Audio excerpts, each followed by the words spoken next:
31 छठा भाई लीवान है। बच निकला। सुनची को कुछ समझ नहीं आया। हाँ, 12 बुजुर्गों में से एक होने के नाते जो बोए के पास पक्के तौर पर कुछ नायाब तरीके होंगे। अगर मेरा अंदाजा सही है तो उस इंसान ने अभी अभी अपनी ज्यादातर जीवन शक्ति को खुद ही तबाह कर लिया है। हालांकि इस लड़ाई के बाद अगर जो बोए जिंदा बच भी जाता है तो उसकी ताकत 80% कम हो जाएगी और वह किसी भी समय एक खूंखार जानवर में बदल सकता है और उसकी कठपुतली बन सकता है। वरुण ने अपना सिर हिलाया, फिर आर्यन का कंधा थपथपाया। उसके चेहरे पर मिली जुली और तारीफ भरी नजर थी। जूनियर भाई, मैंने अभी भी तुम्हें कम आंका। मुझे उम्मीद नहीं थी कि युद्ध सम्राट बनने के बाद तुम्हारी ताकत इतनी खौफनाक हो जाएगी। मैंने सबसे बुरे हालात के लिए पहले ही तैयारी कर ली थी, यहाँ तक कि उस चीज का इस्तेमाल करने के बारे में भी सोच लिया था। मुझे डर है कि आज के बाद तलवार रक्षकों के बीच तुम्हारा रुतबा सच में आसमान छूने लगेगा। शायद जल्द ही मुझे यानी तुम्हारे गुरु भाई को तुम्हारी मदद की जरूरत पड़ेगी। वरुण ने मजाक के लहजे में कहा, फिर रोंग यू, डूबिंग और बाकी लोगों की तरफ एक हल्की सी नजर डाली। रोंग यू मुस्कुराई, उसका मतलब समझते हुए। ली भाई ने इतनी ईश्वरीय ताकत दिखाई है, मुझे नहीं लगता कि उन्हें 4 सितारा तलवार रक्षक बनने में ज्यादा समय लगेगा। ली भाई, अब से आपको अपनी इस छोटी बहन का ख्याल रखना होगा। रोंग यू ने अपनी दोनों चोटियां हिलाईं और पलकें झपकाईं। सुनची और डूबिंग बेवकूफ नहीं थे, वे जानते थे कि वरुण उन्हें इशारों इशारों में समझा रहा है और तलवार रक्षकों के बीच आर्यन के लिए पहले से ही रास्ता बना रहा है। उन तीनों को वरुण की टीम में रखे जाने का कुदरती तौर पर मतलब था कि वे उससे काफी अच्छी तरह वाकिफ थे और वरुण उन्हें अंदर बाहर जानता था। रोंग यू, कहने की जरूरत नहीं है, पहले से ही वरुण के गुट की थी। हालांकि डूबिंग और सुनची अभी किसी गुट में शामिल नहीं हुए थे। हालांकि वे 3 या 4 दूसरे गुटों के कुछ करीब थे, लेकिन थोड़ी सी कोशिश से उन्हें अपनी तरफ किया जा सकता था। ली भाई ताकतवर हैं। आपका जूनियर भाई अब से आपके पीछे पीछे चलेगा। मुझे उम्मीद है कि भविष्य में ली भाई मुझसे नफरत नहीं करेंगे। डूबिंग ने एक चौड़ी मुस्कान दी और आर्यन की तरफ हाथ जोड़े। सुनची बहुत सीधा था, उसने बस आर्यन के सामने सिर झुकाया और कहा, बॉस। हालांकि तीनों आर्यन से बड़े थे, लेकिन ताकत की इज्जत की जाती थी, इसलिए उसे ली भाई बुलाना कोई बड़ी बात नहीं थी। हर किसी ने आर्यन की ताकत देखी थी, जो रोंगटे खड़े कर देने वाली थी। हालांकि आर्यन वरुण के लिए एहसानमंदी से भरा था। वह भी अभी वरुण के इरादों को कैसे नहीं समझ पाता। रोंग यू और डू बिंग क्षमता और ताकत दोनों ही मामलों में बहुत ही शानदार लोग थे। यहाँ तक कि एक 4 सितारा तलवार रक्षक भी ऐसे जीनियस लोगों से ईर्ष्या करेगा। फिर भी ऐसे टैलेंट वरुण ने आर्यन को अपनी मर्जी से सौंप दिए थे। हालांकि इसका एक कारण उसकी खौफनाक ताकत और कभी न खत्म होने वाली क्षमता थी जिसने उन्हें हैरान कर दिया था, लेकिन सबसे जरूरी बात वरुण की कोशिश थी। रोंग यू को छोड़कर वरुण की पिछली कड़ी मेहनत के बिना आर्यन चाहे कितना भी ताकतवर क्यों न हो, उसकी ताकत पक्के तौर पर अभी किसी 4 सितारा तलवार रक्षक से ज्यादा नहीं हो सकती थी। यही वजह थी कि आर्यन वरुण का और भी ज्यादा एहसानमंद महसूस कर रहा था, क्योंकि न केवल उसे ऐसी मुख्य ताकत की जरूरत थी, बल्कि वरुण को भी इसकी जरूरत थी। एक बहुत बड़ी मेहरबानी के लिए शब्दों में शुक्रिया कहने की जरूरत नहीं होती। आर्यन ने सच्चे मन से वरुण की तरफ सिर हिलाया। उसने इस एहसान को याद रखा था। आप सब मेरी कुछ ज्यादा ही तारीफ कर रहे हैं। अब से हम एक साथ आगे बढ़ेंगे और पीछे हटेंगे। आर्यन जोर से हंसा। चलो चलते हैं। अगला गढ़, हम इस बार पहली कामयाबी हासिल करने की कोशिश करेंगे। वरुण ने समय देखा, एक छोटा टर्मिनल निकाला और तबाह हो चुके अनगिनत आत्माओं के गढ़ की खास जानकारी देने के बाद उसने टर्मिनल का नक्शा खोला और समूह को एक थंडर स्टेल्थ एक्स टाइप विनाशक लड़ाकू विमान की तरफ ले गया। Typing gauge. डेक्सी घाटी के पश्चिमी तरफ एक बहुत बड़ी गुफा के अंदर लाल बालों और कुत्ते के सिर वाला एक जानवर योद्धा घबराया हुआ एक छोटी गुफा की तरफ चला। मेरे आका, कुछ बहुत बुरा हुआ है। लाल बालों वाले कुत्ते के सिर वाले जानवर योद्धा ने गुफा में घुसते ही एक नौजवान से घबराते हुए कहा। क्या बुरा हुआ है? उस नौजवान ने पलकें झपकाईं, थोड़ा निशब्द होते हुए। अनगिनत आत्माओं का गढ़ तबाह हो गया है और हमारे पवित्र कबीले के दूसरे गढ़ों पर भी तलवार रक्षकों ने अचानक हमला कर दिया है। लाल बालों वाले कुत्ते के सिर वाले जानवर योद्धा के माथे से पसीना बह रहा था, सदमे और थकावट दोनों की वजह से। वह मिंग्यांग शहर से टाइपिंग गढ़ तक एक ही सांस में भागा था, बस इस चौंकाने वाली जानकारी को जल्द से जल्द देने और ये देखने के लिए कि क्या वह इससे कोई इनाम हासिल कर सकता है। तुम्हें ये खबर कहाँ से मिली? वह नौजवान भी ये सुनकर चौंक गया और उसने पूछा। मैंने सुताई गढ़ से भागने वाले 10,000 जानवरों के एक दूत से सुना है। लाल बालों वाले कुत्ते के सिर वाले जानवर योद्धा ने सच्चाई से जवाब दिया। और वह अब कहाँ है? ऐसा लग रहा था मानो वह नौजवान कुछ सोच रहा हो और कुछ पल बाद उसने पूछा। वह मर गया। हाँ, मेरे आका, वह मर गया। वह नौजवान, मुझे विस्तार से बताओ, आखिर क्या हुआ? उस नौजवान ने कुछ पल के लिए सोचा, फिर अपनी ठुड्डी से लाल बालों वाले कुत्ते के सिर वाले जानवर योद्धा की तरफ इशारा किया। बात ऐसी है, मैं मिंग्यांग शहर में जानकारी इकट्ठा करने गया था और इत्तेफाक से एक बुरी तरह घायल जानवर योद्धा को भागते हुए देखा। दर्जनों मील तक उसका पीछा करने के बाद मुझे लगा कि वह मरने वाला है, इसलिए मैं उसे देखने के लिए आगे बढ़ा। कुछ पूछताछ करने के बाद मुझे पता चला कि वह सुताईगढ़ से भागा था। हमारे कबीले के दर्जनों गढ़ों पर तलवार रक्षकों ने घात लगाकर हमला किया था और अनगिनत आत्माओं का गढ़ पूरी तरह से तबाह हो गया था। केवल बुजुर्ग जो गंभीर चोटों के साथ भाग निकले। 12 बुजुर्गों में से बुजुर्ग जो बोए, वे सच में बुजुर्ग जो बोए ही थे। गंभीर रूप से घायल होकर भागने वाले के अनुसार जब बुजुर्ग जो बोए भाग निकले तो वे हमारे कबीले के दूसरे जानवर योद्धाओं से मिले और उन्हें हमारे कबीले के हर इंसान को आर्यन नाम के एक 3 सितारा तलवार रक्षक से सावधान रहने की चेतावनी देने को कहा। लाल बालों वाले कुत्ते के सिर वाले जानवर योद्धा की बातें सुनकर वह नौजवान सुन्न हो गया। उसके दिमाग में विचारों की आंधी चल रही थी। आर्यन, ये तो ली भाई हैं। जो बोए ली भाई के बारे में क्यों बात करेगा? उस नौजवान ने मन ही मन सोचा, लेकिन जोर से कहा, वह आर्यन महज एक 3 सितारा तलवार रक्षक है, कोई 5 सितारा तलवार रक्षक नहीं। वह महान 10,000 जानवरों के कबीले को उससे सावधान रहने के लिए क्यों कहेगा? मेरे आका, आप नहीं जानते। बुजुर्ग जो बोए ने कहा कि इस बार अनगिनत आत्माओं के गढ़ की तबाही इसी इंसान की वजह से हुई है। यह इंसान केवल 18 या 19 साल का है, लेकिन उसकी ताकत एक अजय 8 सितारा युद्ध सम्राट की है। उसने युद्ध सम्राट के खिताब वाले एक बुजुर्ग को कुछ ही वार में मार डाला और आम युद्ध सम्राट बुजुर्गों को एक ही वार में तुरंत मार डाला। अगर ऐसा नहीं होता तो अनगिनत आत्माओं का गढ़ इतनी जल्दी तबाह नहीं होता। लाल बालों वाले कुत्ते के सिर वाले जानवर योद्धा ने जो कुछ भी सुना था वह सब कुछ ऐसे उगल दिया मानो किसी जार से बीन सुड़ेले जा रहे हों। ये तो बिल्कुल ही बकवास है। क्या मेरे लिए भाई पहले से ही इतने कमाल के हैं? हर वार पर एक युद्ध सम्राट बुजुर्ग। उस नौजवान की आंखें सदमे से भरी थीं। छोटे गान, तुम्हें क्या लगता है? क्या मैंने तुम्हें नहीं बताया था कि मेरे लिए भाई कमाल के और ताकतवर हैं? तुम क्या कहते हो? हर वार पर एक युद्ध सम्राट बुजुर्ग, हे भगवान, ये सुनकर ही मेरे रोंगटे खड़े हो जाते हैं। वह नौजवान खामोश रहा, मानो गहरी सोच में डूबा हो, लेकिन वह अंदर ही अंदर छोटे गान से बात कर रहा था। उद्धरण चिन्ह डॉट डॉट डॉट उद्धरण चिन्ह। सच में कमाल है, एक खौफनाक नौजवान। तुम्हारे ये ली भाई, उनके पास सच में कुछ नायाब तरीके हैं। उस नौजवान के शरीर के अंदर से एक गहरी आह गूंजी। ये नौजवान ली वानहे था। कांस्य की घंटी की बची हुई रूह की मदद से वह 10,000 जानवरों के कबीले में शामिल हो गया था, जिससे न केवल उसकी ताकत तेजी से बढ़ी बल्कि उसने अपनी बहुत बड़ी क्षमता भी दिखाई और साथ ही उसका रुतबा भी लगातार बढ़ता गया। अभी तक उसने पूरे 10,000 जानवरों के कबीले के भीतर एक हद तक अपना दबदबा बना लिया था और भविष्य में कबीले का मुखिया बनने का एक मजबूत दावेदार था। छोटे गान, अब हम क्या करें? क्या हमें ली भाई के आते ही बस हथियार डाल देने चाहिए? ली वानहे को अभी सिर दर्द हो रहा था। 10,000 जानवरों के कबीले को छोड़ना नामुमकिन नहीं था, लेकिन इससे उसके अभ्यास की रफ्तार बहुत धीमी हो जाती। आखिरकार ऐसे बहुत से बेवकूफ नहीं थे जो उसे संसाधन देते और उसके साथ किसी मालिक जैसा बर्ताव करते।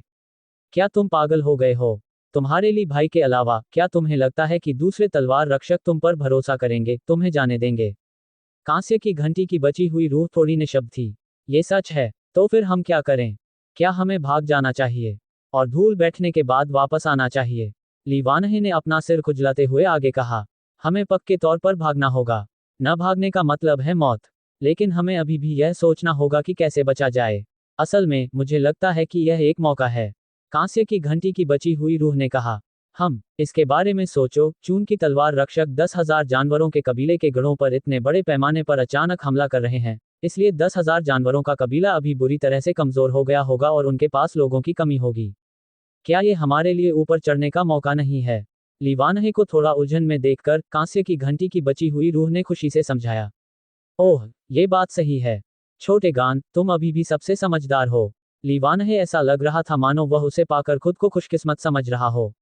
आह, छोटे गान, चूंकि 10,000 जानवरों के कबीले को नुकसान हुआ है और उनके पास लोगों की कमी है, इसलिए मैं तेजी से अपना रुतबा बढ़ा सकता हूँ।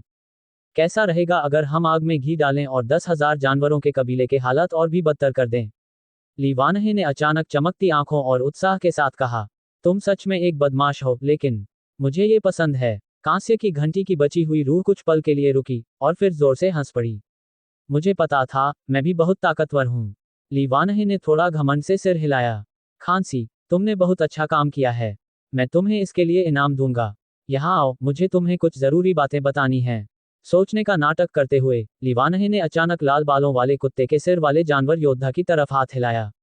लीवानहे को इनाम देने की बात सुनकर लाल बालों वाले कुत्ते के सिर वाला जानवर योद्धा बहुत खुश हुआ। वह तेजी से आगे बढ़ा और अपना कान पास ले गया। कुचले जाने की आवाज के साथ एक खौफजदा लाल बालों वाला कुत्ते का सिर धप से जमीन पर गिर पड़ा। ठीक है, अब बाहर की जानकारी किसी को नहीं है। जैसे ही ली भाई आएंगे हम चुपचाप पीछे हट जाएंगे। लीवानहे ने शरारती तरीके से मुस्कुराया और गढ़ में मौजूद कीमती संसाधनों को इकट्ठा करना शुरू कर दिया। अध्याय 232 हमें किसने बेचा। Typing gauge. वरुण ने अपने टर्मिनल के नक्शे पर एक नजर डाली और पता सही होने की पुष्टि करने के बाद उसने आर्यन और बाकी लोगों को इशारा किया। अनगिनत आत्माओं के गढ़ के तबाह होने के बाद आर्यन और बाकी लोगों के बीच एक तरह की आपसी समझ बन गई थी। वे जानते थे कि वरुण का मतलब छिपने की चिंता न करना और सीधे आमने सामने का हमला करना है। ऐसा नहीं था कि वरुण लापरवाह था, बल्कि अचानक किया गया हमला तभी काम आता है जब दुश्मन बिना तैयारी के हो। अगर दुश्मन पहले से ही पूरी तरह से तैयार होता तो धीरे धीरे रेंगते हुए आगे बढ़ने से वे केवल दुश्मन के जाल और उसकी लय में ही फंस जाते। और टाइपिंग गढ़ में आने से पहले वरुण ने अपने 4 सितारा तलवार रक्षक के अधिकार का इस्तेमाल करके टाइपिंग गढ़ की ताकत के बारे में कुछ जानकारी हासिल कर ली थी। टाइपिंग गढ़ 10,000 जानवरों के कबीले के भीतर केवल मध्य स्तर का था, जिसे एक गिरता हुआ गढ़ माना जाता था। 1 दशक से भी ज्यादा समय पहले इसके मुख्य बुजुर्ग के मरने के बाद से इसकी देखरेख युद्ध सम्राट की ताकत वाले लेकिन मामूली क्षमता वाले 7 बुजुर्ग कर रहे थे, जो बड़े गढ़ों से संपर्क करने के लिए एक पारगमन बिंदु के रूप में काम कर रहे थे। हालांकि ऐसी अफवाह थी कि 10,000 जानवरों के कबीले का एक जीनियस बुजुर्ग, जो भविष्य में कबीले का मुखिया बनने का एक मजबूत दावेदार था, वह हाल ही में टाइपिंग गढ़ में आया था। लेकिन जब तक वह 12 बुजुर्गों में से एक नहीं था, वरुण इस पर ज्यादा ध्यान नहीं देता। तलवार रक्षक मुख्यालय द्वारा दिया गया अचानक हमले का मिशन महज एक गढ़ पर हमला करने जितना आसान नहीं था। ये खुले और छिपे हुए दोनों तरह के खतरों को पूरी तरह से जड़ से खत्म करने के बारे में था। हालांकि गवर्नर वांग लांग भी जानते थे कि इतने बड़े पैमाने पर किए गए हमले से 10,000 जानवरों के कबीले के ये गढ़ पूरी तरह से खत्म नहीं होंगे, और शायद वे और भी ज्यादा चौकन्ने हो जाएं, जिससे वे भविष्य में अपने गढ़ों को और गहराई में छिपा लें। लेकिन गवर्नर वांग लांग और ऊंचे रुतबे वाले तलवार रक्षकों के पास कोई चारा नहीं था। 10,000 जानवरों के कबीले के इस तरह के उकसावे को बार बार सहने और कोई जोरदार पलटवार न करने के बाद तलवार रक्षक अपना सारा सम्मान और रुतबा खो देंगे। अगर वे सच में इसे फिर से सह लेते हैं तो नतीजा एक करारी हार से भी बुरा हो सकता है। भविष्य में ऐसे काया तलवार रक्षकों में शामिल होने की हिम्मत कौन करेगा। जीनियस लोग तलवार रक्षकों में शामिल होने पर गर्व नहीं करेंगे और अंततः तलवार रक्षक अपनी तबाही की तरफ बढ़ेंगे। संक्षेप में, तलवार रक्षकों के इस बड़े पैमाने के हमले से 10,000 जानवरों के कबीले का चौकन्ना होना और यहां तक कि पलटवार करना भी तय था। कमजोर गढ़ पक्के तौर पर हमले की खबर मिलते ही भागने या जगह खाली करने का फैसला करेंगे। ये वरुण को कबूल नहीं था, जिसने इस मिशन से एक बड़ा फायदा उठाने और साथ ही अपने जूनियर भाई के लिए एक मजबूत बुनियाद रखने का फैसला किया था। इसलिए इस हमले की केवल एक ही जरूरत थी, रफ्तार। इसे इतना तेज होना था कि टाइपिंग गढ़ में 10,000 जानवरों के कबीले के ज्यादा जानवर योद्धा भाग ना पाएं। मारो। वरुण अचानक आगे की तरफ लपका, रोशनी की एक सुनहरी लकीर में बदल गया और बहुत बड़ी पत्थर की गुफा से जा टकराया। बूम! जमीन कांप उठी और पूरी पत्थर की गुफा आंशिक रूप से ढह गई। उसके तुरंत बाद एक भयंकर बिजली चमकी, जो सीधे ढही हुई पत्थर की गुफा में घुस गई। इसके बाद तलवार की एक चांदी की परछाई और मुश्किल से दिखाई देने वाली एक पारदर्शी परछाई आई। अंत में डू बिंग, जो पतला और थोड़ा झुका हुआ था, उसने अपने हाथों को जमीन पर पटका, ढही हुई गुफा के प्रवेश द्वार की रखवाली की। पत्थर की गुफा के अंदर एक गुरुत्वाकर्षण क्षेत्र फैलने लगा। पत्थर की गुफा के अंदर जानवर योद्धा, जो शुरुआत में 2 या 3 के समूह में थे, या तो अभ्यास कर रहे थे, ताश खेल रहे थे, या यहाँ तक कि 5 लोग मिलकर कोई खेल खेल रहे थे, उन्होंने सबसे पहले जमीन को कांपते हुए महसूस किया, और फिर उन्होंने उस गढ़ को ढहते हुए देखा जिसने सालों तक उनकी रक्षा की थी। अरे बाप रे, क्या ये भूकंप था? चेहरे पर निशान वाले एक जानवर योद्धा ने अपने हाथ में मौजूद ईंट की तिक्की, पान का चौका और चिड़ी के छक्के पर नजर डाली, फिर अपने ताश के पत्तों को जमीन पर पटका और जाने के लिए मुड़ गया। न्यू ईयर, क्या तुम हार पचा नहीं पाते हो? मेरा ये पत्ता खत्म होने का इंतजार करो, फिर तुम जा सकते हो। बम स्प्रिंग। न्यू ईयर, तुम्हें मुझे 100,000 युआन देने हैं, याद रखना, मुकर मत जाना। धूल और मलबे से भरे अस्त व्यस्त सिर वाले एक जानवर योद्धा ने उस जानवर योद्धा पर चिल्लाते हुए कहा जो मौके का फायदा उठाकर जा रहा था। खेलने का क्या फायदा? ये राउंड नहीं गिना जाएगा। मैं देखने जा रहा हूं कि क्या हो रहा है। जिस जानवर योद्धा ने अपने ताश के पत्ते नीचे फेंके थे, उसने गाली दी और भी तेजी से चलने लगा। उसके न्यू ईयर के ताश के पत्ते, जिनसे वह अपने हुनर और किस्मत के बल पर मुकर गया था, उन्हें क्यों गिना जाना चाहिए? एक और गुफा में बहुत ही तेज हाथ और शानदार तरीके से मारने वाला एक जानवर योद्धा ईश्वरीय अवस्था में अपने 4 बेकार साथियों को जीत की तरफ ले जाने वाला था, तभी जमीन कांप उठी और फिर उसके सामने मौजूद टर्मिनल स्क्रीन की नीली रोशनी चमक उठी। क्रैक, स्क्रीन काली पड़ गई। मेरा पेंटाकिल एमवीपी। जानवर योद्धा रोना चाहता था लेकिन उसके आंसू नहीं निकले। दहाड़ते हुए उसने अपने सामने की टर्मिनल स्क्रीन पर मुक्का मारा। दूसरी तरफ टाइपिंग गढ़ पत्थर की गुफा का हॉल। वरुण, जो सबसे पहले अंदर आया था, वह हक्का बक्का रह गया। आर्यन, जो दूसरे नंबर पर अंदर आया था, उसकी आंख फड़क रही थी और रोंग यू, जो तीसरे नंबर पर अंदर आई थी, उसका मुंह फड़क रहा था। और शांत रहने वाला सुनची और भी ज्यादा खामोश हो गया। हे, टाइपिंग गढ़ का प्रभारी इंसान सच में एक टैलेंट है। इस तरह का भाईचारे वाला माहौल तो हमारे तलवार रक्षकों के बीच भी कम ही देखने को मिलता है। वरुण ने निशब्द होते हुए शिकायत की। इस पल जानवर योद्धाओं ने आखिरकार प्रतिक्रिया दी और चीखें, दहाड़ने और पागलों की तरह पैरों से रौंदने की आवाजें हवा में भर गईं। तुम कौन हो, जो मेरे 10,000 जानवरों के कबीले में परेशानी पैदा करने की हिम्मत कर रहे हो? ये बोलते हुए खौफनाक भावों वाले एक जानवर योद्धा ने एक भेड़िया दांत वाला क्लब उठाया और उसे वरुण की पीठ पर दे मारा। हिस, हवा के चीरे जाने की एक मुश्किल से सुनाई देने वाली आवाज गूंजी और सुनची की छिपी हुई परछाई धीरे धीरे भेड़िया दांत वाले क्लब को पकड़े हुए उस जानवर योद्धा के पीछे दिखाई दी। उसके हाथ में मौजूद छोटी तलवार, जिस पर गहरे हरे रंग का जहर लगा हुआ था, उसने उस जानवर योद्धा को छेद दिया था जो भेड़िया दांत वाले क्लब को पकड़े हुए था और वरुण पर पीछे से घात लगाकर हमला करने की कोशिश कर रहा था। वह जो तुम्हें मारेगा। वरुण ने शब्दों में समय बर्बाद नहीं किया और पहला वार किया। आर्यन के शरीर में बिजली और आग उफनने लगी और उसकी काला चांद युद्ध की तलवार मौत के किसी हंसिए की तरह थी, जो बेरहमी से जानवर योद्धाओं की जान ले रही थी। रोंग यू, मैं ये तुम पर छोड़ता हूँ। 5वें जूनियर, तुम पूरब की तरफ जाओ। सुनची, तुम पश्चिम की तरफ जाओ। इस गढ़ को साफ तौर पर हमारे हमले की खबर नहीं मिली थी। हमारी आभा को महसूस करते ही वे बुजुर्ग भाग गए होंगे। डूबिंग के प्रवेश द्वार की रखवाली करने से कोई परेशानी नहीं होगी। चलो पता करते हैं कि क्या उनके पास भागने का कोई और रास्ता है। 2 लोगों को मारने के बाद वरुण को तुरंत महसूस हुआ कि कुछ गड़बड़ है और उसने तुरंत आर्यन और बाकी लोगों से कहा, पूरब को मुझ पर छोड़ दो, उनमें से एक भी नहीं बचेगा। जैसे ही वरुण ने अपनी बात पूरी की, आर्यन पहले ही बिजली और आग की रोशनी में बदल चुका था और पूर्वी रास्ते की तरफ तेजी से बढ़ गया था। टाइपिंग गॉज के एक अंधेरे रास्ते के अंदर अलग अलग शरीर वाले 3 जानवर योद्धाओं के चेहरों पर गुस्से और क्रूरता की एक झलक थी। इन 4 लोगों के सामने एक बहुत बड़ा सीमावर्ती पत्थर था। साफ तौर पर कोई चुपके से समय से पहले ही भाग गया था और उसने एक सीमावर्ती पत्थर से भागने का रास्ता बंद कर दिया था। चलो दूसरी तरफ देखते हैं। मुझे नहीं पता कि किस कमीने ने ऐसा किया है, लेकिन जब मुझे पता चलेगा तो मैं उसे मार डालूंगा। नंगे ऊपरी शरीर वाले एक भारी भरकम जानवर योद्धा बुजुर्ग ने गुस्से में कहा। अब ये कहने का क्या फायदा? मुझे शक है कि हमारे गढ़ में तलवार रक्षकों का कोई जासूस है। एक और बूढ़े आदमी ने सोच विचार करते हुए कहा। बिल्कुल सही, वरना इन तलवार रक्षकों को मेरे टाइपिंग गढ़ की सही जगह कैसे पता चलती और वे अचानक हमला कैसे कर देते? 10,000 जानवरों के कबीले के एक और बुजुर्ग ने हामी भरते हुए सिर हिलाया। तो तुम्हें क्या लगता है कि जासूस कौन है? भारी भरकम जानवर योद्धा बुजुर्ग ने तेजी से दूसरे रास्ते की तरफ बढ़ते हुए पूछा। मुझे नहीं पता, ये गुई गावई हो सकता है या वूहे तोंग वानचेंग भी हो सकता है। गढ़ में बहुत से लोग हैं जिससे फर्क करना मुश्किल है। बूढ़े आदमी ने अपना सिर हिलाया और फिर कहा। भारी भरकम जानवर योद्धा बुजुर्ग ने मजाक उड़ाया। गुई गावई और वूहे तोंग भी टाइपिंग गढ़ के बुजुर्ग थे। वानचेंग 10,000 जानवरों का एक दूत था, लेकिन वह बुजुर्ग बनने से ज्यादा दूर नहीं था और उसकी क्षमता बहुत ज्यादा थी। सबसे अहम बात यह है कि वूहे तोंग के साथ उसके अच्छे रिश्ते थे। ली वानहे क्यों नहीं? इस पल पीछे रह गए 10,000 जानवरों के कबीले के बुजुर्ग ने पूछा। संत पुत्र ली, मुख्यालय ने संत पुत्र को हाल ही में हमारे गढ़ में भेजा है और उसकी हमारे साथ कोई दुश्मनी नहीं है। उसके पास हमें नुकसान पहुंचाने की क्या वजह होगी? बूढ़े आदमी ने फिर से सिर हिलाया। भूल जाओ, सबसे पहली जरूरत जल्दी से भागना है। मैं अभी अंदर घुसे इंसान की आभा से वाकिफ हूं, वह 4 सितारा तलवार रक्षक वरुण है। जैसे ही 10,000 जानवरों के कबीले के आखिरी बुजुर्ग ने अपनी बात पूरी की, उसकी रफ्तार अचानक बढ़ गई। सच है, जब हम उनसे मिलेंगे तो हम उनसे साफ साफ पूछ सकते हैं। इसके अलावा मुख्यालय भी इस बात की जांच करेगा कि आखिर क्या हुआ था। भारी भरकम जानवर योद्धा बुजुर्ग ने सिर हिलाया। हालांकि इससे पहले कि वे दूसरे रास्ते पर वापस जा पाते, उनका आमना सामना एक भयंकर बिजली की रोशनी से हुआ। बिजली और आग का जानलेवा धमाका।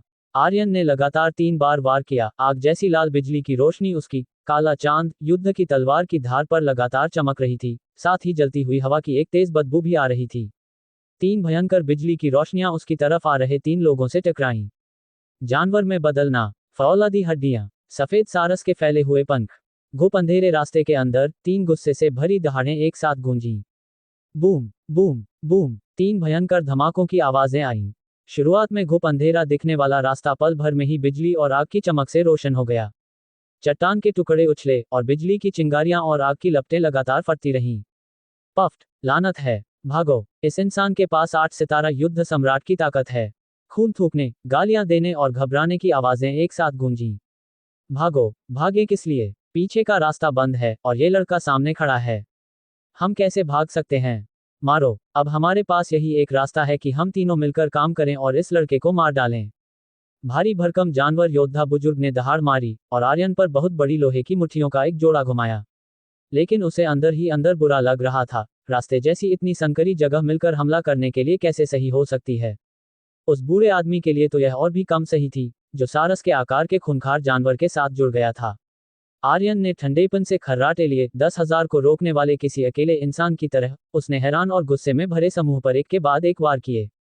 मारो, बिजली की रोशनी किसी चकाचौंध करने वाले सूरज की तरह चमक रही थी और तलवार के इरादे की आभा अपने चरम पर पहुंच गई थी। एक फव्वारे के साथ भारी भरकम जानवर योद्धा बुजुर्ग जमीन पर घुटनों के बल गिर पड़ा और उसकी गर्दन से बहने वाले खून ने रास्ते की आधी से ज्यादा दीवार को लाल कर दिया। कमीने लड़के, मेरे हाथों मरो। एक खूंखार सारस की झूठी परछाई अचानक हवा में दिखाई दी, लेकिन आर्यन के शरीर पर बिजली की एक चिंगारी चमकी और वह किसी भूत की तरह उस बूढ़े आदमी के सामने खिसक गया और एक जोरदार लात मारी। धप, एक दबी हुई धप की आवाज, उसके बाद आर्यन का नीचे की तरफ वार। दूसरा इंसान मारा गया। मुझे मत मारो, मेरी तुमसे कोई दुश्मनी नहीं है और मुझे 10,000 जानवरों के कबीले में शामिल होने के लिए मजबूर किया गया था। मेरे पास 100 अरब हैं, मैं तुम्हें वह सब दे दूंगा और मुझे 10,000 जानवरों के कबीले के कई राज पता हैं जो मैं तुम्हें बता सकता हूं। मैं बस यही मांगता हूं कि तुम मेरी जान बख्श दो। 10,000 जानवरों के कबीले का बुजुर्ग, जो आर्यन के एक भी वार को बर्दाश्त नहीं कर सका और इतना कट गया कि खून थूकने लगा, वह असल में घुटनों के बल बैठ गया और रहम की भीख मांगते हुए आर्यन के सामने बार बार अपना सिर झुकाने लगा। मैं कभी दुश्मनों पर रहम नहीं करता। आर्यन ने अपना सिर हिलाया और वार कर दिया। तुम्हारी बहुत बुरी मौत हो। मैं तुम्हें श्राप देता हूँ, मैं तुम्हें श्राप देता हूँ। आह, एक दर्दनाक चीख गूंजी और फिर रास्ता खामोश हो गया। लगातार 3 मौतें। अध्याय 233, तुम जिंदा रहोगे। सुबह का समय। शांत पाइन वैली ने गर्म धूप की पहली किरण का स्वागत किया।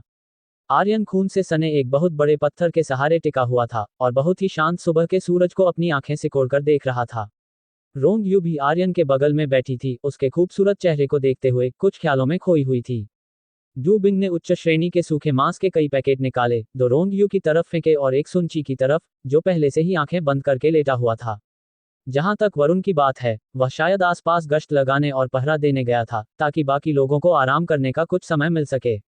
10,000 जानवरों के कबीले ने बहुत तेजी से प्रतिक्रिया दी। आर्यन और उसके समूह द्वारा दूसरी टाइपिंग गॉज पर अचानक हमला करने के बाद उन्हें पहले ही एहसास हो गया था कि क्या हो रहा है।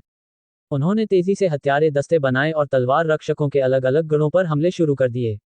नतीजतन, जो स्थिति एक तरफा होनी चाहिए थी, वह गतिरोध में बदलने लगी। 10,000 जानवरों के कबीले में एक बहुत बड़ा रणनीतिकार है, आर्यन ने अचानक, बिना किसी भूमिका के कहा, सुबह के सूरज को आंखें सिकोड़कर देखते हुए। सच में, 10,000 जानवरों के कबीले का हम तलवार रक्षकों के लिए इतनी बड़ी चिंता का विषय बन जाना कोई मामूली बात नहीं है। रोंग यू ने अपने ख्यालों से बाहर आते हुए एक आह भरी। उसने डू बिंग द्वारा फेंके गए सूखे मांस के दोनों पैकेट पकड़े, एक आर्यन को दिया और एक अपने खाने के लिए फाड़कर खोल लिया। आर्यन मुस्कुराया, उसने कुछ नहीं कहा और रोंग यू द्वारा दिया गया सूखा मांस लेकर उसे भी खाने लगा। उन्हें आराम करने के लिए समय निकालना ही था, दोपहर में शायद एक और लड़ाई होने वाली थी। असल में, आम हालात में, तलवार रक्षकों के अपने गढ़ों पर बड़े पैमाने पर अचानक किए गए हमले की खबर मिलने पर 10,000 जानवरों के कबीले की पहली प्रतिक्रिया उन गढ़ों को और मजबूत करने की होनी चाहिए थी। हालांकि, इस बार 10,000 जानवरों के कबीले ने इसके उलट किया, मानो वे तलवार रक्षकों द्वारा हमला किए जा रहे गढ़ों को छोड़ रहे हों, और इसके बजाय उन्होंने तलवार रक्षकों के अपने गढ़ों पर आत्मघाती हमले करने का फैसला किया। इस वजह से तलवार रक्षकों द्वारा 10,000 जानवरों के कबीले के लिए बिछाए गए आगे के जाल धरे के धरे रह गए। जहां तक मिशन के लीक होने की संभावना की बात है, न केवल इसकी संभावना कम थी, बल्कि अगर किसी जासूस ने सच में जानकारी लीक भी कर दी होती, तो 10,000 जानवरों के कबीले को फंसाने की आगे की योजना केवल कुछ ही लोगों को पता थी। यहां तक कि रुई लिंग और कियुवेन जैसी 5 सितारा तलवार रक्षक भी इससे पूरी तरह अनजान थीं। और यह एक खुली साजिश थी। अगर तुम मदद के लिए वापस नहीं आए तो तलवार रक्षक सच में 10,000 जानवरों के कबीले के बड़े गढ़ों का सफाया कर देंगे, उन्हें बुरी तरह कमजोर कर देंगे, या यहाँ तक कि उन्हें पूरी तरह से जड़ से उखाड़ फेंकेंगे। लेकिन अगर वे मदद के लिए वापस आते तो आगे की योजना 10,000 जानवरों के कबीले के लिए सच में एक जानलेवा प्रहार होती। फिर भी इस कभी न सुलझने वाली लगने वाली खुली साजिश को 10,000 जानवरों के कबीले के इस अलग तरीके ने नाकाम कर दिया था। क्या तुम तलवार रक्षक हमारे साथ आर पार की लड़ाई नहीं लड़ना चाहते हो? तो हम भी तुम्हारे साथ आर पार की लड़ाई लड़ेंगे। तुम मेरी बुनियाद तबाह करो, मैं तुम्हारा भविष्य काट दूंगा। वैसे भी हमारे 10,000 जानवरों के कबीले के कई अनुयायी हैं और हमारी जान सस्ती है। तुम तलवार रक्षकों की तरह नहीं, लेकिन तुम्हारे कीमती भविष्य को अपने साथ नीचे खींचना नामुमकिन नहीं है। यह उनकी इसी जानलेवा रणनीति का नतीजा था जिसने 10,000 जानवरों के कबीले को एक तरफा हालात से बचने का रास्ता बनाने में मदद की।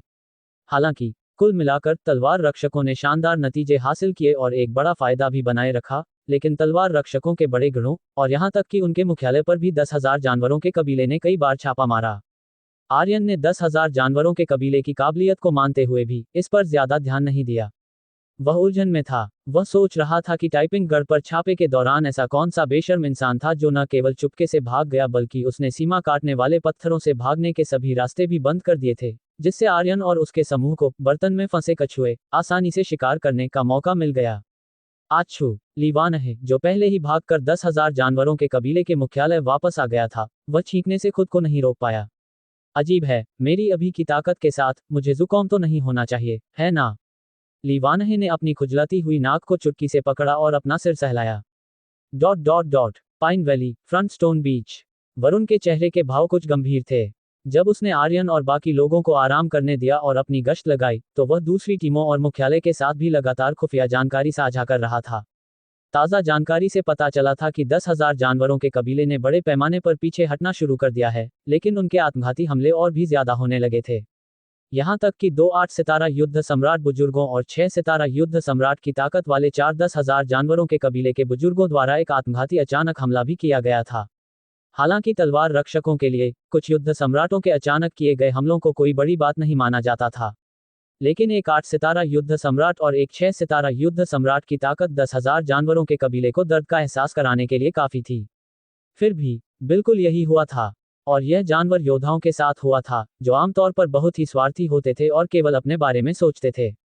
कुछ अजीब होने का मतलब है कि कुछ तो बुरा होने वाला है।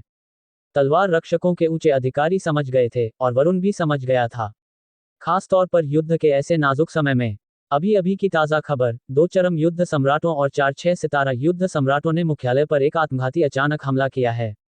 5वें जूनियर, तुम क्या सोचते हो? वरुण का चेहरा गंभीर था। उन 5 द्वारा बनाए गए घेरे के बीच में उसने अपनी तर्जनी उंगली से एक चिकने पत्थर पर एक का निशान बनाया। मुझे पक्का नहीं पता, लेकिन इस तरह की बात पक्के तौर पर आम नहीं है। 10,000 जानवरों का कबीला पक्के तौर पर कुछ छिपाने की कोशिश कर रहा है। आर्यन ने अपना सिर हिलाया, उसके चेहरे के भावों में एक गहरा मतलब छिपा था। उसने कुदरती तौर पर कुछ बातों का अंदाजा लगा लिया था, लेकिन वह अभी पक्के तौर पर कुछ नहीं कह सकता था। मुझे भी ऐसा ही लगता है। वरुण ने सिर हिलाया, फिर कुछ पल सोचने के बाद फिर से बोला। पादरी घायल हैं, बहुत बुरी तरह से। वह अभी भी कोमा में हैं। उनकी चोटें बहुत अजीब हैं, मानो उन्हें किसी अजीब प्रजाति ने घायल किया हो जो खूंखार जानवरों से अलग हो। भूल जाओ, हम इस बारे में बाद में बात करेंगे। वरुण ने अपना सिर हिलाया। उनकी टीम के मिशन में 5 सितारा तलवार रक्षकों या यहाँ तक कि मुख्यालय और 10,000 जानवरों के कबीले के बीच की रणनीतिक शतरंज की बिसात के बारे में चिंता करना शामिल नहीं था। अभी निकलो, हमारा निशाना हान शहर का गढ़ है। इस गढ़ पर कब्जा करने के बाद हम लीक उनके साथ मिलेंगे। हान शहर, पिंकी गांव। आर्यन ने अपनी काला चांद युद्ध की तलवार से खून पोंछा और उसे धीरे से म्यान में रख लिया। रोंग यू कुछ थकी हुई लग रही थी। जू बिंग और भी ज्यादा झुका हुआ लग रहा था। लोगों की गिनती अभी भी बहुत कम है, आर्यन ने एक आह भरी। अभी जब उन्होंने 10,000 जानवरों के कबीले के हान शहर के गढ़ पर हमला किया था, तो उनका सामना 2 आत्मघाती हमलावर टीमों से हुआ था। हालांकि वरुण ने पूरी स्थिति को काबू में कर लिया था और आर्यन की काला चांद युद्ध की तलवार ने शानदार ताकत दिखाई थी और वे बिना किसी परेशानी के जीत गए थे। हालांकि ये लड़ाई आसान नहीं थी। आर्यन ये समझ गया था। 10,000 जानवरों का कबीला अब पूरी तरह से इंसानी लहर की रणनीति पर निर्भर था। अपने अनुयायियों के बहुत बड़े आधार और खूंखार जानवरों के साथ जुड़ने के खौफनाक, अजीब तरीकों का फायदा उठाते हुए वे बड़े पैमाने पर हमले कर रहे थे। भले ही भेजे गए कई जानवर योद्धा अक्सर भटके हुए थे, वे उन पागल जानवरों की तरह ज्यादा थे जिन्होंने अपना दिमाग खो दिया था। लेकिन इस भारी इंसानी लहर की रणनीति के सामने सबसे बेहतरीन दस्ते को भी इसका सामना करना मुश्किल लगेगा। आखिरकार इंसानों की भी अपनी हदें होती हैं, और ऐसा लग रहा था कि तलवार रक्षक और 10,000 जानवरों का कबीला सच में एक लंबे समय तक चलने वाले थकाऊ युद्ध में प्रवेश कर चुके थे। उफ, मैं बहुत थक गई हूँ, मैं बस सोना चाहती हूँ। ली भाई, मुझे लगता है कि 10,000 जानवरों के कबीले के साथ एक आर पार की जंग ज्यादा दूर नहीं है। क्या आपको लगता है कि मैं इस जंग में जिंदा बचूंगी? रोंग यू ने अपनी दोनों चोटियां हिलाईं, अपने हाथों को अपने सिर के पीछे बांधा, अपनी आंखें बंद की और धीरे से पूछा। हाँ, तुम बचोगी। मेरे यहाँ रहते हुए तुम सब जिंदा रहोगे। आर्यन ने भारी मन से सिर हिलाया। अध्याय 234। 10,000 जानवरों के कबीले का मुखिया चू जिंगहे योग्यता के अनुसार इनाम देता है। 10,000 जानवरों के कबीले का मुख्यालय, 10,000 जानवरों का हॉल। इस पल अलग अलग खूंखार जानवरों को दिखाने वाले कुलदेवता भित्ति चित्रों से सजे इस बहुत बड़े हॉल का माहौल बहुत ही घुटन भरा था। एक ऊंचे स्थान पर बैठा एक ताकतवर इंसान जिसके चेहरे पर 3 सिर वाले खूंखार पक्षी का टैटू था, उसके चेहरे के भाव खौफनाक थे और उसकी आंखों में एक क्रूर भयंकरता दबी हुई थी। वह धीरे से अपनी कुर्सी को थपथपा रहा था और नीचे से आ रही लगातार खुफिया रिपोर्टों को सुन रहा था। मुखिया, अगर इस बच्चे को खत्म नहीं किया गया तो वह पक्के तौर पर भविष्य में हमारे 10,000 जानवरों के कबीले के लिए एक बहुत बड़ा छिपा हुआ खतरा बन जाएगा। वह केवल 18 साल का है। 18 साल की उम्र में उसके पास पहले से ही 8 सितारा अजय युद्ध सम्राट की ताकत है। अगर हम ऐसे जीनियस को कुछ और सालों तक आगे बढ़ने देते हैं तो मुझे डर है कि हमारा 10,000 जानवरों का कबीला सच में बर्बाद हो जाएगा। जो बोए, जिसका चेहरा पीला था, उसकी आभा बिखरी हुई और कमजोर थी, लेकिन उसकी आंखें नफरत से भरी थीं। उसने लगभग अपने दांत पीसते हुए कर्कश आवाज में दहाड़ मारी। बुजुर्ग जो, कृपया बर्दाश्त करें। हम जानते हैं कि आप उस लड़के से नफरत करते हैं, और हम ये भी जानते हैं कि यह बच्चा भविष्य में पक्के तौर पर हमारे 10,000 जानवरों के कबीले के लिए एक बहुत बड़ी चिंता का विषय बन जाएगा। लेकिन अभी हमारी पहली जरूरत यह है कि तलवार रक्षकों के दबाव से कैसे निपटा जाए। एक नौजवान जिसके चेहरे के भाव बेपरवाह थे और आंखें रुके हुए पानी की तरह थी, उसने धीरे से जवाब दिया। मैं कैसे बर्दाश्त कर सकता हूँ?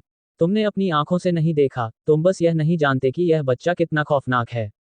मैंने जांच की है। इस इंसान को एक योद्धा से युद्ध राजा बनने में 1 साल से भी कम समय लगा, और एक युद्ध राजा से अभी की 8 सितारा अजय युद्ध सम्राट की लड़ने की ताकत हासिल करने में भी 1 साल में। भले ही हम उन अमानवीय गुप्त कलाओं का इस्तेमाल करें, तो हम अपनी काबिलियत को कितना बेहतर कर सकते हैं। अगर हम अभी बर्दाश्त कर लेते हैं तो आज से 10 साल बाद, नहीं, आज से 5 साल बाद, तुम्हें क्या लगता है कि वह कहां तक पहुंच सकता है? युद्ध देवता, मुझे लगता है कि वह कम से कम एक मना किया गया वजूद बन जाएगा। उस समय तक ऐसे मना किए गए वजूद को घेरने और मारने के लिए हमें कितनी बड़ी कीमत चुकानी पड़ेगी। तलवार रक्षक बेवकूफ नहीं है। क्या वे इतने टैलेंट वाले मना किए गए इंसान को अकेले काम करने देंगे? जो बोए की आवाज कर्कश थी और उसकी आंखें खून से लाल थीं।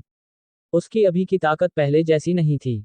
10,000 जानवरों के कबीले के संसाधनों के बावजूद उसकी ताकत को वापस चरम पर नहीं लाया जा सकता था। अगर वह अपनी चरम ताकत का 40% भी वापस पा लेता तो वह पहले ही आसमान का शुक्रगुजार होता। इसलिए वह जानता था कि वह अकेले अपना बदला पूरा नहीं कर सकता। इसलिए वह तलवार रक्षकों के खिलाफ इस पलटवार पर अपना सब कुछ दांव पर लगा रहा था, अपने बदले के लिए पूरे 10,000 जानवरों के कबीले की बहुत बड़ी ताकत का इस्तेमाल कर रहा था।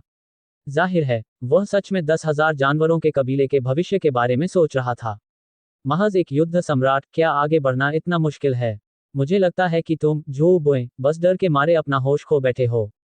जब तुम्हारे अनगिनत आत्माओं के गढ़ का कत्लेआम हुआ था तो वरुण ने सबसे ज्यादा लोगों को मारा था।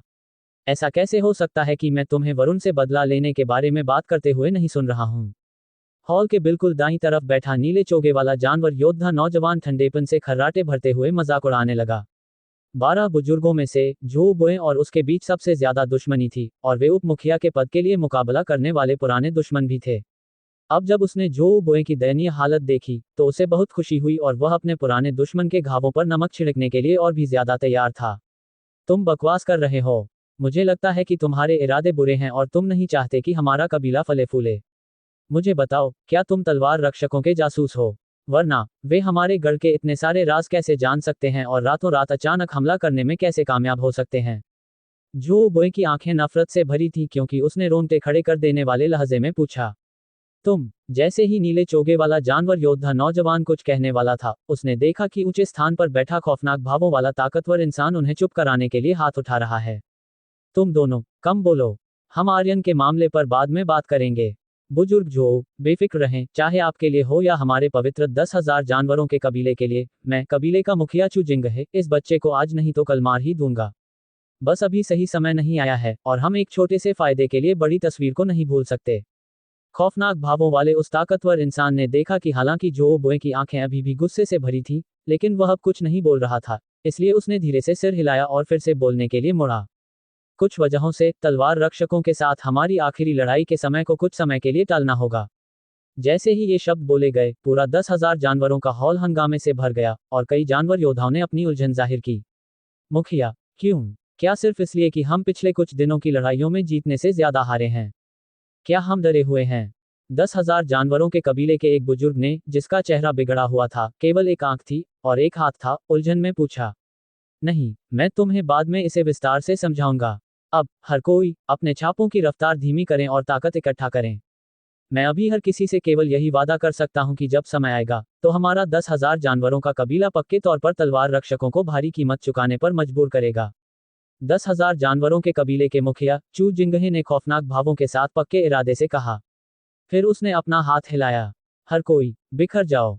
बुजुर्ग और संत पुत्र रुकें। थोड़ी देर बाद पूरा हॉल काफी खाली हो गया। मैं जो कुछ भी कहने वाला हूं, तुम सभी को उसे अपने तक ही रखना है। इसे फैलाना या इस पर चर्चा मत करना, समझे? अगर तलवार रक्षकों के साथ हाल ही में हुई लड़ाई की वजह से लोगों में बेचैनी न होती, तो मैं तुम्हें ये बातें नहीं बताता। हॉल में मौजूद 10,000 जानवरों के कबीले के बुजुर्गों ने एक दूसरे की तरफ देखा, फिर मुखिया चू जिंगहे के गंभीर चेहरे की तरफ देखा, और हामी भरते हुए सिर हिलाए बिना नहीं रह सके। हम समझ गए, मुखिया कृपया बोलें। भाई शान, तुम इसे विस्तार से समझाओ। मुखिया चू जिंगहे ने बेपरवाह भावों और रुके हुए पानी जैसी आंखों वाले नौजवान की तरफ अपनी ठुड्डी से इशारा किया। हर कोई जानता है कि हाल के सालों में हमारे कबीले का तेजी से विकास अनगिनत प्रजातियों के मजबूत समर्थन के कारण हुआ है। अब तारों से भरे आसमान में स्थिति उथल पुथल है, और अनगिनत प्रजातियों की पक्के तौर पर कुछ योजनाएं होंगी, हालांकि हम बारीकियों को नहीं जानते हैं।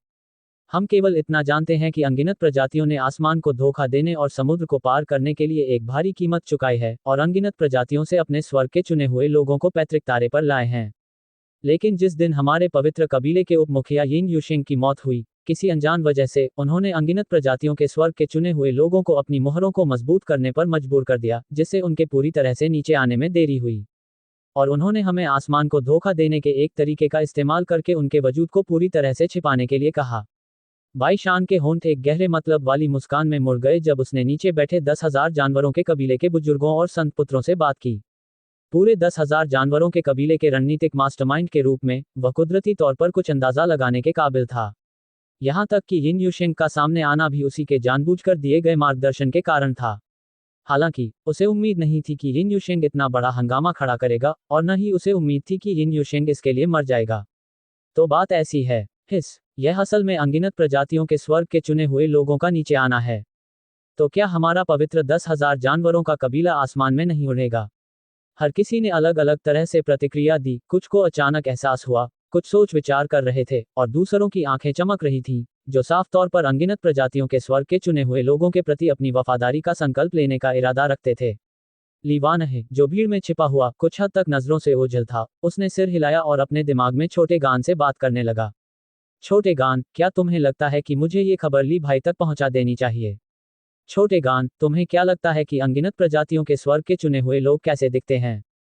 क्या वे ली भाई के लिए कोई खतरा पैदा करेंगे? लीवान है थोड़ा चिंतित था।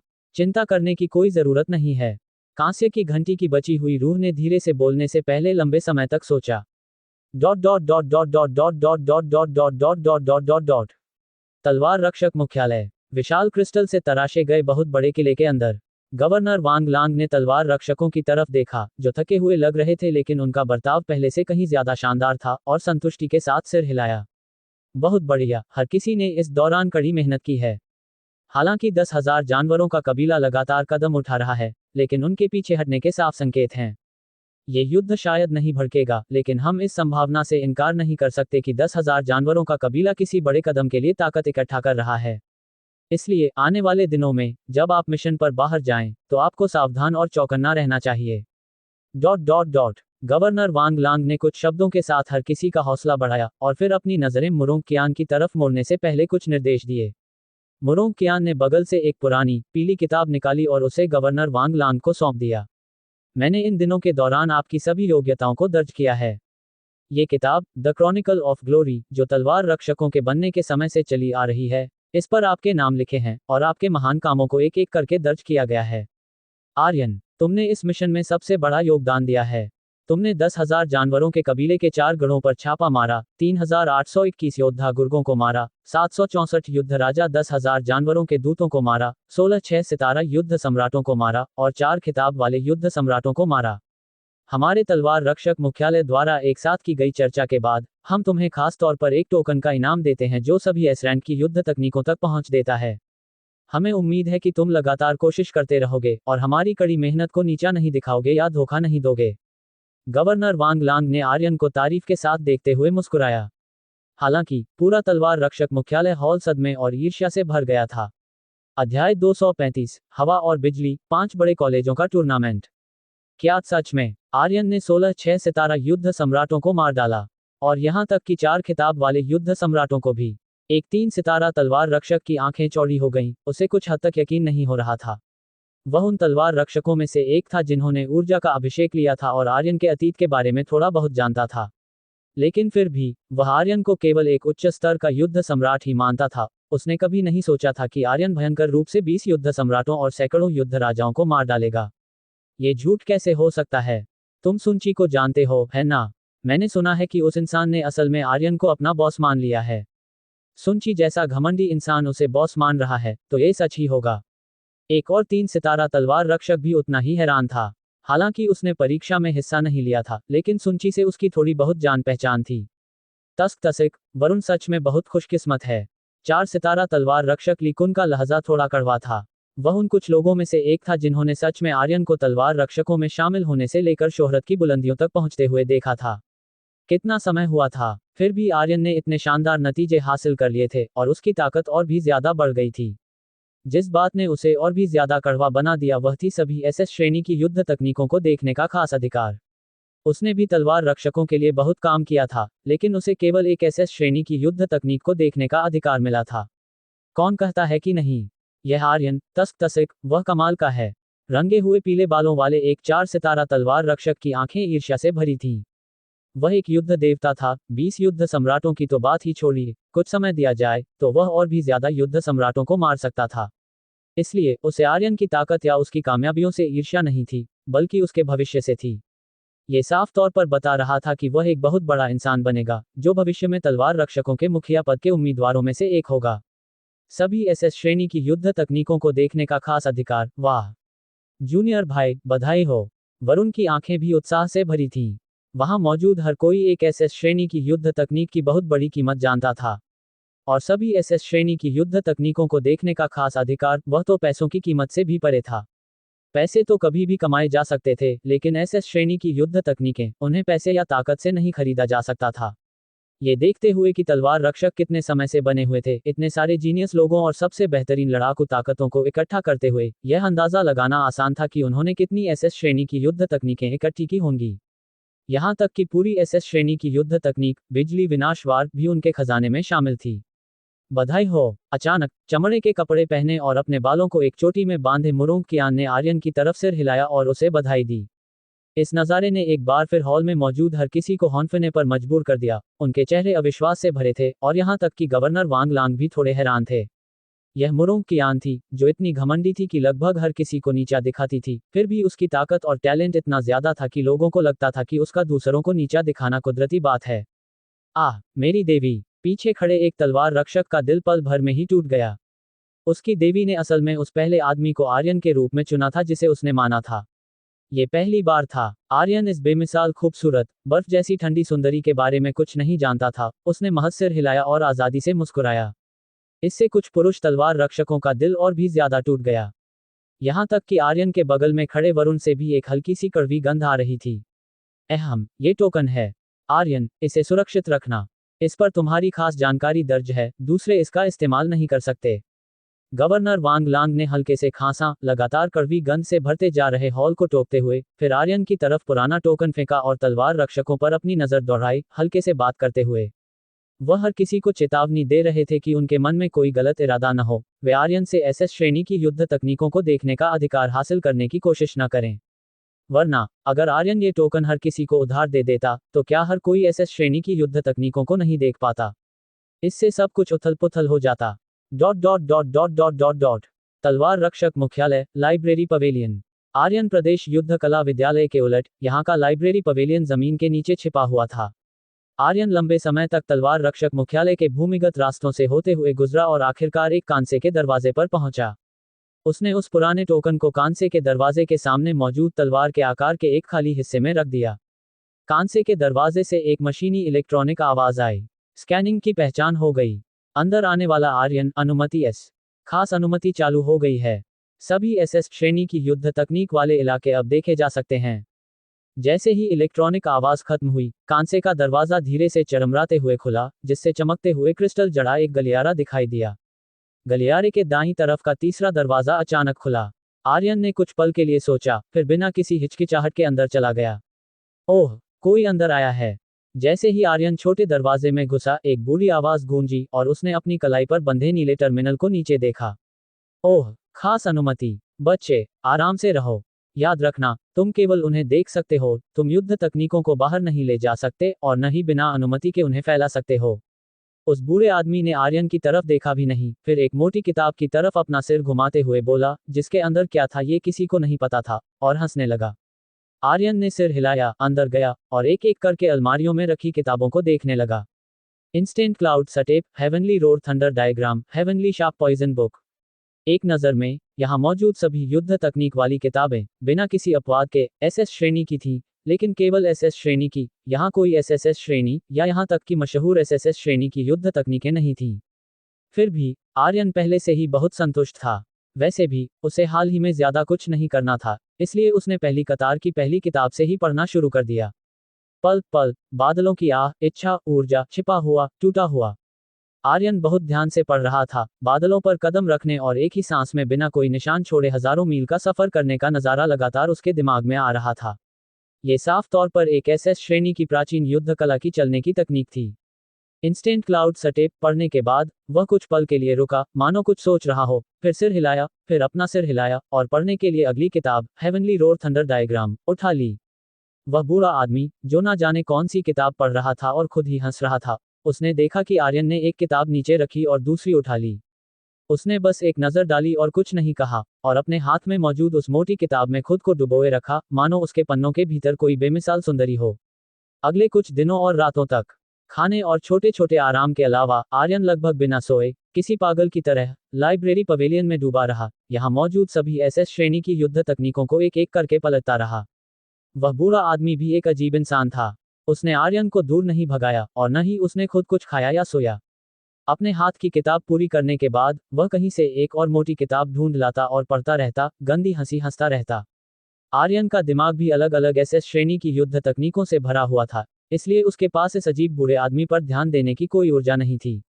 कई दिनों बाद, जब आर्यन ने आखिरी किताब, सोल सेवरिंग थंडर बुक, पढ़ना खत्म किया, तो उसकी आंखें एक शानदार चमक से भर उठी, और उसके भीतर तलवार के इरादे की आभा कभी ना खत्म होने वाले तरीके से उफनने लगी। आर्यन ने एक गहरी सांस छोड़ी, अपनी आंखें बंद की, और पिछले कुछ दिनों में पढ़ी गई सभी युद्ध तकनीकों को याद करने लगा। बिजली, आग, पानी, जमीन, हवा, बर्फ, जहर, चलने की तकनीकें, तलवार की तकनीकें, तलवार की कलाएं, मुक्के की तकनीकें, यहाँ तक कि किमिन दुंजिया और गैर पारंपरिक तरीके भी। उसके दिमाग में तस्वीरें लगातार कौंध रही थीं, और अलग अलग युद्ध कलाओं के उसूलों का विश्लेषण किया जाने लगा और उन्हें मिलाया जाने लगा। इस पल, आर्यन अपने आसपास के माहौल को भूल चुका था। ऐसा लग रहा था मानो वह अपनी ही चेतना में प्रवेश कर चुका हो, बिजली और आग की रोशनी वाली तलवार की एक धार में बदल गया हो, और पिछली एसएस श्रेणी की तकनीकों की रोशनी से लड़ने लगा हो। पल भर में, बिजली और आग की ऊर्जा की एक गोल लहर आर्यन के चारों ओर फैलने लगी। लेकिन जैसे ही यह फैली, उस गंदे बूढ़े आदमी ने एक भौं उठाई, धीरे से जमीन को थपथपाया, और बाहर की तरफ फैलने वाली आभा पल भर में जम गई, फिर अजीब तरीके से धीरे धीरे गायब होने लगी। तस्क, क्या असाधारण बच्चा है। क्या मुझे उसकी मदद करनी चाहिए? बूढ़े आदमी ने अपना सिर खुजलाया, कुछ पल के लिए सोचा, और अपनी छाती से एक पुरानी लौकी आर्यन के सीने की तरफ उछाली।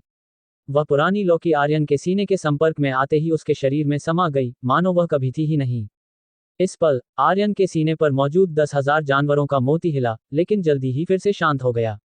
आर्यन, जो अपनी चेतना में गहराई से डूबा हुआ था, बाहर की दुनिया में क्या हो रहा है इससे पूरी तरह अनजान था। हाँ, यह क्या था? इस छोटे से बच्चे के पास काफी राज हैं। बूढ़े आदमी ने फिर से अपनी भौहें उठाईं, फिर अपना सिर हिलाया और अपनी ना बताई जा सकने वाली किताब को पढ़ना जारी रखा। Dot dot dot dot dot dot dot dot. ना जाने कितने समय के बाद आर्यन ने धीरे धीरे एक गहरी सांस छोड़ी। उसके शरीर के चारों ओर बिजली चमक रही थी और उसकी आंखों का उत्साह छिपाए नहीं छिप रहा था। हो गया। आर्यन ने अपनी उंगली का इस्तेमाल तलवार की तरह एक अजीब सा चाप बनाने के लिए किया और फिर हवा के साथ बिना कोई निशान छोड़े वह लाइब्रेरी पवेलियन के दूसरे छोर पर पहुंच गया। ये साफ तौर पर एक ऐसी तलवार की युद्ध तकनीक थी जिसमें चलने की तकनीकें शामिल थीं। मैं इसे विंड रोलिंग थंडर स्कार कहूंगा। यह अफसोस की बात है कि मैं इसमें आग की खूबी को शामिल नहीं कर सका। आर्यन ने एक आह भरी, मानो वह संतुष्ट न हो, लेकिन उसके होंठों की मुस्कान, चाहे कोई कैसे भी देखे, जीत के भाव से भरी थी। अब मेरी युद्ध कला छोटी कामयाबी के स्तर के भीतर और आगे बढ़ गई है, और मेरा अभ्यास भी चरम युद्ध सम्राट के स्तर तक पहुंच गया है। मेरी खुद की बनाई इन 3 युद्ध तकनीकों के साथ, मेरी लड़ने की ताकत पक्के तौर पर 8 सितारा युद्ध सम्राटों के बीच भी सबसे बेहतरीन है। आर्यन ने मन ही मन सोचा। 8 सितारा युद्ध सम्राट, कोई कह सकता है कि यह वह सीमा थी जहां तक आम जीनियस पहुंच सकते थे। वे युद्ध सम्राटों के रूप में युद्ध देवताओं का भी मुकाबला कर सकते थे। जहां तक संघ के 9 सितारा युद्ध सम्राट के स्तर की बात है, ये लगभग एक कहानी थी, ऐसा कुछ नहीं जिसकी आम लोग कल्पना कर सकें। लेकिन आर्यन को लगा कि वह इसे हासिल कर सकता है। उसकी लड़ने की ताकत अभी तक अपनी सीमा तक नहीं पहुंची थी। उसके खून और ऊर्जा का अभ्यास और आगे बढ़ सकता था, और उसकी युद्ध कला अभी तक अपनी छोटी कामयाबी की सीमा तक नहीं पहुंची थी। डेंटियन में गुप्त तकनीक की तो बात ही छोड़िए। 9 सितारा युद्ध सम्राट पक्के तौर पर कोई सपना नहीं था। उस समय तक वह सच में युद्ध देवताओं का मुकाबला कर सकता था। अगर तुमने पढ़ना खत्म कर लिया है तो जाओ कहीं और जाकर खेलो। इस बूढ़े आदमी की पढ़ाई में खलल मत डालो। आर्यन को अपनी नई बनाई गई युद्ध तकनीक को गर्व के साथ दिखाते हुए देखकर वह बूढ़ा आदमी, हालांकि कुछ हद तक हैरान और हक्का बक्का था, फिर भी उसने एक सीधा चेहरा बनाए रखा और अपना हाथ हिलाते हुए आर्यन को किसी मच्छर की तरह भगा दिया। आर्यन ने बुरा नहीं माना और दरवाजे की तरफ चल दिया। आपका शुक्रिया। जाने से पहले उसने उस सिकुड़े हुए बूढ़े आदमी का शुक्रिया भी अदा किया। अजीब बच्चा है। बूढ़े आदमी ने मुस्कुराते हुए अपना सिर हिलाया और पत्थर का दरवाजा कसकर बंद हो गया। Dot dot dot dot dot dot dot. तलवार रक्षक मुख्यालय। जूनियर भाई, गुरु ने अभी अभी खबर भेजी है कि हम जो कर रहे हैं उसे खत्म करें और जल्दी वापस आएं। 5 बड़े कॉलेजों का टूर्नामेंट शुरू होने वाला है। वरुण, जो भूमिगत रास्ते के प्रवेश द्वार पर पहरा दे रहा था, वह आर्यन को देखते ही दौड़कर आया। अध्याय 236। क्या ये चरम युद्ध सम्राट है? कुणाल हक्के बक्के रह गए। गुरु से कोई खबर? आर्यन थोड़ा हैरान था। बिल्कुल सही, मैंने शुरुआत में अंदर जाकर तुम्हें सीधे ढूंढने के बारे में सोचा था, लेकिन मेरे पास अंदर जाने की अनुमति नहीं है, और लाइब्रेरी पवेलियन में सिग्नल रोकने वाला एक यंत्र है। मैं चाहकर भी तुमसे संपर्क नहीं कर सकता था, इसलिए मैं यहीं इंतजार कर सकता था। वरुण थोड़ा बेबस था। गुरु भाई को इतने लंबे समय तक इंतजार करवाने के लिए माफी चाहता हूँ। आर्यन को थोड़ी शर्मिंदगी महसूस हुई। वह इतने दिनों तक लाइब्रेरी पवेलियन में रहा था, वहीं खा पी रहा था। कोई भी अंदाजा लगा सकता था कि वरुण ने उसके लिए प्रवेश द्वार पर कितना लंबा इंतजार किया होगा। ज्यादा लंबा नहीं, यह कोई बड़ी बात नहीं है। वरुण ने आर्यन का कंधा थपथपाया और मुस्कुराया, फिर कहा, तुम सच में कमाल के हो, बच्चे। अभी कुछ ही दिन हुए हैं, और तुम्हारी ताकत फिर से बढ़ गई है। ऐसा लगता है कि तुमने लाइब्रेरी पवेलियन में बहुत कुछ हासिल किया है। वरुण की आंखों में ईर्ष्या की एक झलक दिखाई दी। फिर उसने अपने हाथ में मौजूद टर्मिनल खोला और कुणाल से जुड़ गया। ये लीजिए, गुरु, मैं जूनियर भाई को आपके पास ले आया हूँ। वरुण ने मुस्कुराते हुए स्क्रीन पर आर्यन की दिशा की तरफ इशारा किया। बहुत बढ़िया, जब तक वह वहां है। मुझे लगा तुमने जूनियर भाई को कहीं गायब कर दिया है। दूसरी तरफ आर्यन प्रदेश युद्ध कला विद्यालय में मौजूद कुणाल स्क्रीन पर मौजूद दोनों लोगों को देखकर मुस्कुराए बिना नहीं रह सके। ओह गुरु, मैं ऐसी हिम्मत कैसे कर सकता हूँ? मैं चौथे जूनियर भाई जैसा नहीं हूँ। वरुण ने चीखते हुए बार बार अपनी बेगुनाही साबित करने की कोशिश की। ठीक है, मैंने तुमसे इस बार इसलिए संपर्क किया क्योंकि मुझे तुम्हें एक जरूरी बात बतानी है। कुणाल ने अपना हाथ हिलाया, उनके चेहरे के भाव गंभीर हो गए। जूनियर भाई, क्या तुम 5 बड़े कॉलेजों के टूर्नामेंट के बारे में जानते हो? कुणाल ने स्क्रीन के एक तरफ मौजूद आर्यन को देखा और पूछा। मैं थोड़ा बहुत जानता हूँ। आर्यन ने सिर हिलाया। बहुत बढ़िया, 5 बड़े कॉलेजों का टूर्नामेंट इतनी जल्दी नहीं होने वाला था, लेकिन कुछ खास वजहों से इसे पहले कर दिया गया। आर्यन को सिर हिलाते हुए देखकर कुणाल ने 5 बड़े कॉलेजों के टूर्नामेंट के बारे में समझाना बंद कर दिया और इसके बजाय इसके जल्दी शुरू होने की वजह के बारे में बात करने लगे। मुझे शक है कि इस जल्दी हो रहे 5 बड़े कॉलेजों के टूर्नामेंट का तुमसे कुछ लेना देना हो सकता है, हमसे जुड़ा हुआ। वरुण इन बातों से हक्का बक्का रह गया। वह और आर्यन हाल ही में कुत्तों की तरह व्यस्त रहे थे, या तो किसी गढ़ का सफाया कर रहे थे या किसी पर घात लगाकर हमला कर रहे थे। उनके पास 5 बड़े कॉलेजों के टूर्नामेंट से जुड़े मामलों से निपटने का समय कैसे हो सकता था? इसलिए वह थोड़ा उलझन में था। हाँ, तुम तलवार रक्षक हाल ही में बहुत सक्रिय रहे हो और 10,000 जानवरों का कबीला भी। सभी गुट भी तुम्हारी तरफ ध्यान दे रहे हैं। कुणाल ने कुछ हद तक गोलमोल तरीके से बात करते हुए सिर हिलाया। तो फिर इसका जल्दी हो रहे 5 बड़े कॉलेजों के टूर्नामेंट से क्या लेना देना है? वरुण अभी भी थोड़ा उलझन में था। क्या कुछ हुआ है? आर्यन ने अचानक पूछा। बिल्कुल सही, जूनियर भाई का अंदाजा सही है। कुणाल की आंखें तारीफ और संतुष्टि से भरी थीं। खूंखार जानवरों की लहरों में कुछ अजीब हलचल हुई है। न केवल उनके फूट पड़ने की गिनती बढ़ गई है, बल्कि हर बार के फूट पड़ने के साथ ये खूंखार जानवर और भी ज्यादा क्रूर लग रहे हैं और उनकी ताकत भी बेहतर हुई है। हालांकि ये दिखाने के लिए कोई सीधा सबूत नहीं है कि यह तलवार रक्षकों और 10,000 जानवरों के कबीले के बीच के युद्ध से जुड़ा है, लेकिन मेरा अंतर्ज्ञान मुझे बताता है कि कोई ना कोई संबंध तो जरूर होना चाहिए। और 10,000 जानवरों के कबीले की हरकतें भी थोड़ी असामान्य हैं। कुणाल ने अपनी भौहें सिकुड़ी, एक एक करके अपने अंदाजे बताते हुए। आर्यन, जो धुंधले तौर पर कुछ सच्चाई जानता था, वह गहरी सोच में था।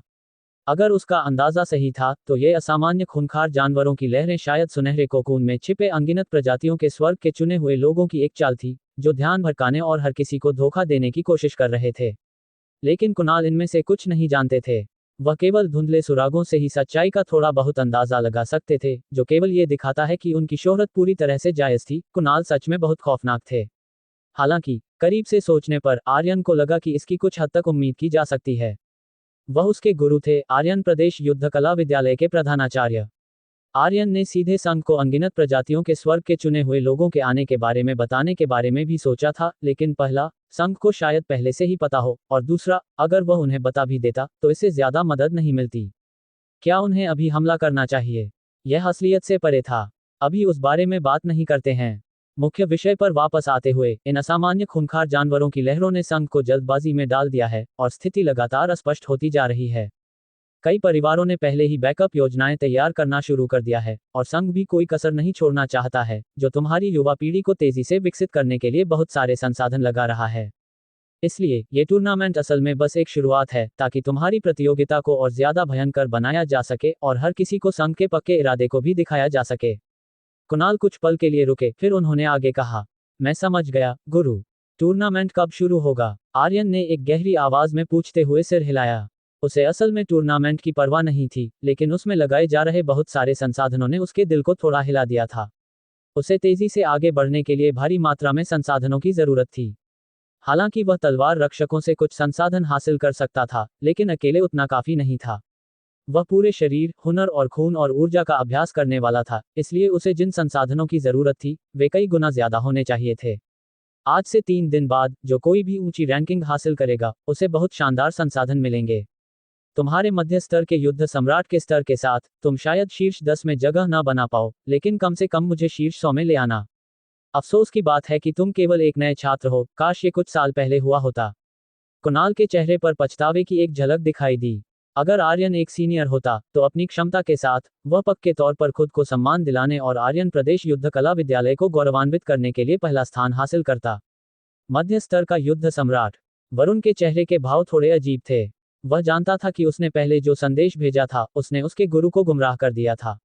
ये सुनकर आर्यन के चेहरे के भाव भी थोड़े अजीब हो गए। क्या कुणाल नहीं जानते थे कि वह एक चरम युद्ध सम्राट है, और 8 सितारा युद्ध सम्राटों के बीच भी, वह एक शीर्ष रैंकिंग वाला शानदार इंसान है?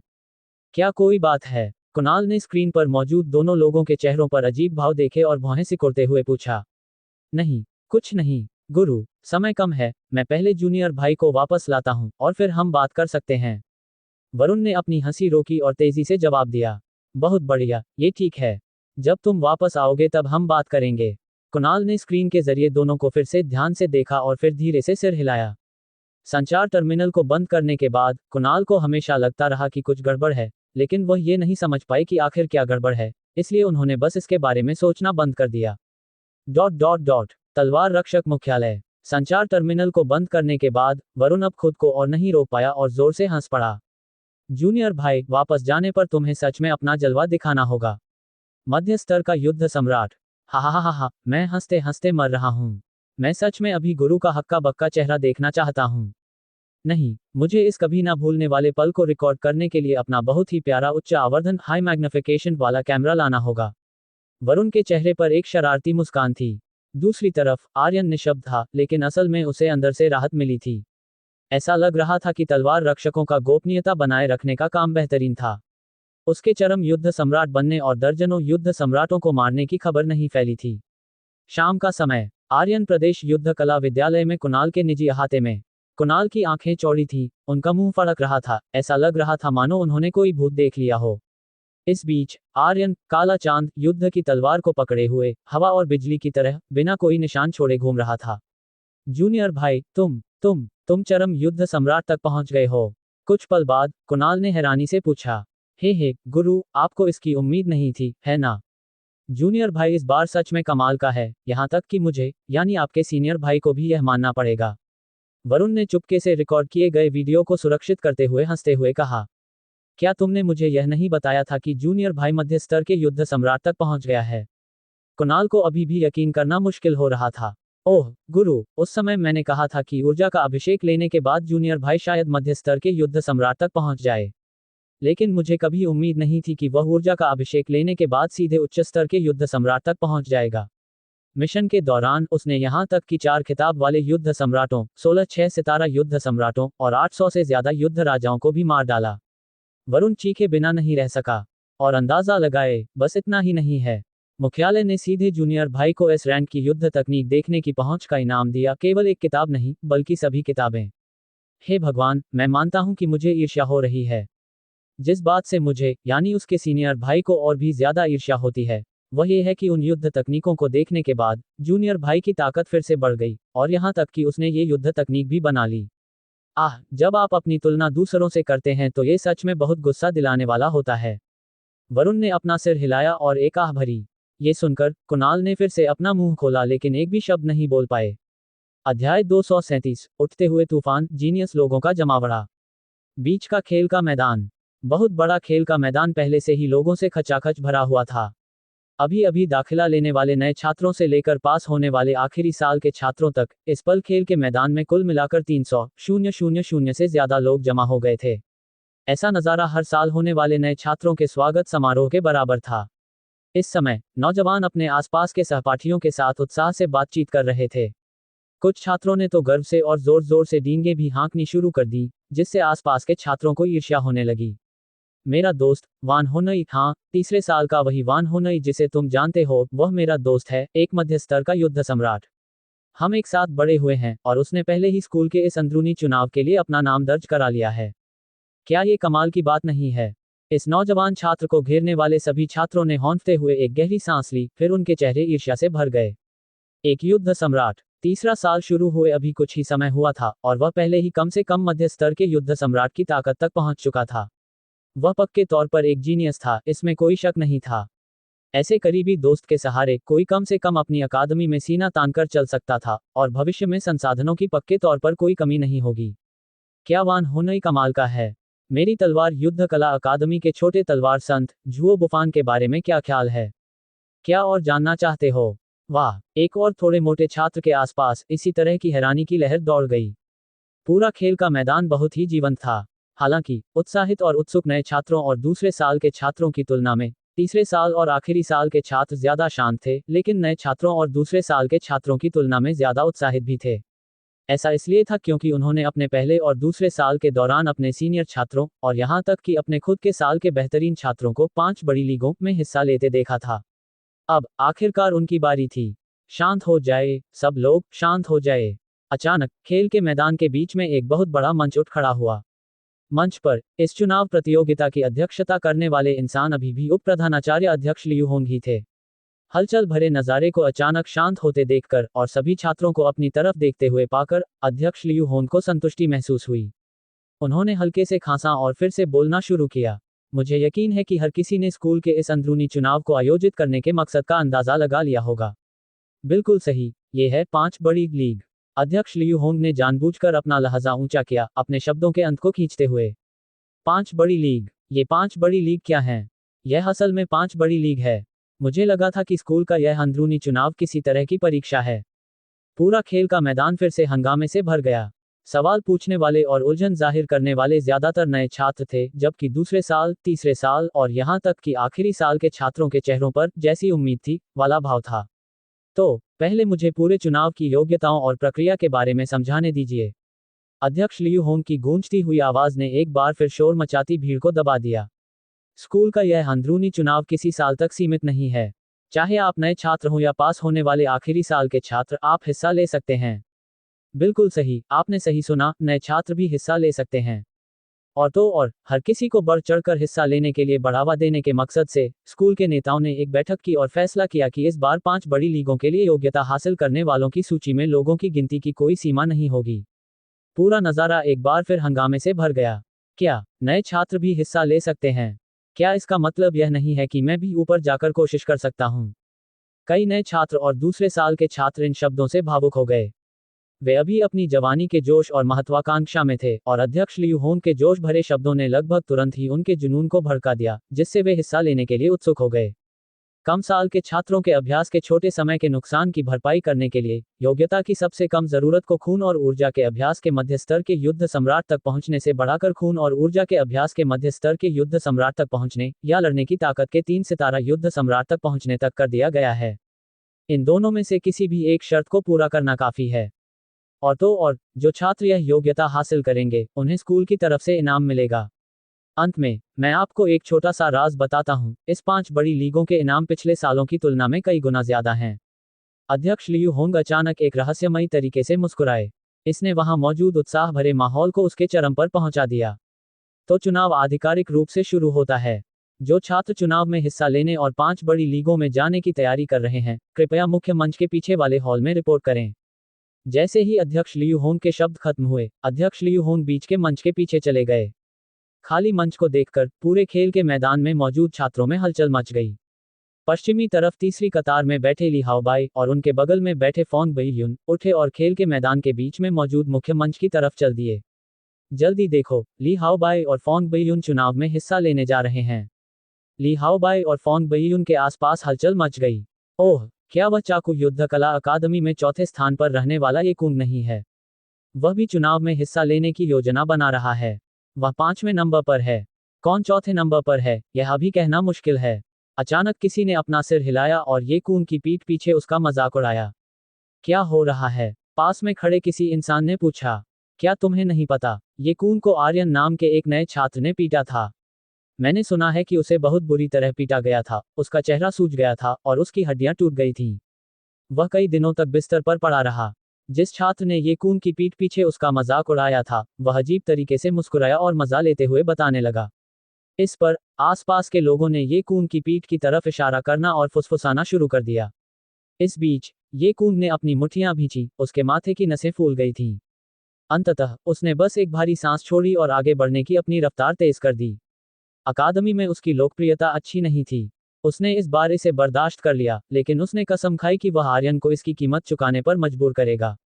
वह इस दौरान पागलों की तरह अभ्यास कर रहा था और उसे यकीन था कि अगर वह भी आर्यन से फिर से लड़ता है, तो वह पक्के तौर पर जीतेगा। जल्दी देखो, चाकू युद्ध कला अकादमी का सबसे बेहतरीन छात्र जू तियानगांग असल में वापस आ गया है। क्या जू तियानगांग के पीछे तलवार युद्ध कला अकादमी का दूसरे नंबर का छात्र गाओडान है? हाँ, वे ही हैं। अचानक खेल के मैदान में किसी ने हैरानी से चीखते हुए कहा, और हर किसी की नजर खेल के मैदान के प्रवेश द्वार की तरफ मुड़ गई। उन्होंने धूल से सने 2 लोगों को देखा, जिन्होंने अपने कपड़े भी नहीं बदले थे और जो मुख्य मंच की तरफ चल रहे थे। तीसरे साल का वांग जिहेंग भी गया है। युद्ध देवता परिवार का वारिस भी उठ खड़ा हुआ है। हे भगवान, वहां देखो, आर्यन, सबसे बेहतरीन नया छात्र, वही आर्यन जिसने ये कून को बुरी तरह पीटा था। भीड़ से हौंफने की एक और आवाज आई, जो उस दिशा में देख रही थी जिस तरफ पहले ये कून का मजाक उड़ाने वाले छात्र ने इशारा किया था। बॉस, स्कूल में आपकी शोहरत अब और भी ज्यादा बढ़ती जा रही है। जी चुवान ने अपने आगे चल रहे आर्यन को देखा, उसकी आंखों में ईर्ष्या की एक झलक थी, और वह कहे बिना नहीं रह सका।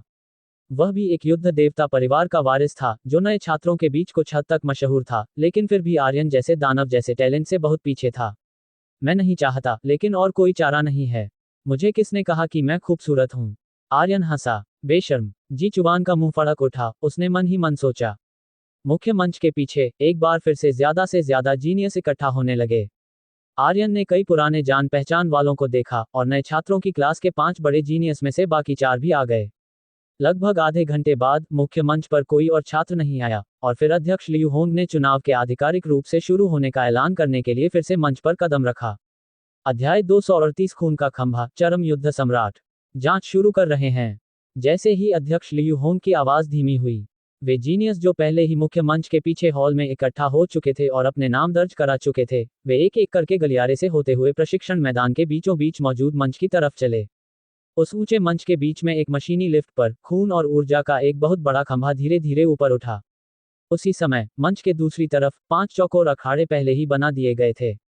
प्रतियोगी नंबर 1, ली हाओ बाई, कृपया आगे आएं। अध्यक्ष लियू होंग ने अपने हाथ में मौजूद कागज पर एक नजर डाली और माइक्रोफोन में जोर से पुकारा। मैं खून और ऊर्जा के खंभे का परीक्षण चुनता हूं। ली हाओ बाई ने अध्यक्ष लियू होंग की तरफ सिर हिलाया, आगे बढ़ा और बड़ी ही कुशलता से खून और ऊर्जा के खंभे के पास गया, गहरे लाल उबलते हुए लावे जैसे खून और ऊर्जा के खंभे को छुआ और फिर धीरे धीरे अपनी आंखें बंद कर लीं। ली हाओ बाई के आंखें बंद करने के कुछ ही पलों बाद वह गहरा लाल खून और ऊर्जा का खंभा एक शानदार रोशनी के साथ फूट पड़ा, ताजे खून की तरह उफनने लगा, लावे की तरह उबलने लगा। हिस। इतनी तेज खून और ऊर्जा के साथ ली हाओ बाई पक्के तौर पर एक युद्ध सम्राट के चरम पर पहुंच गया होगा।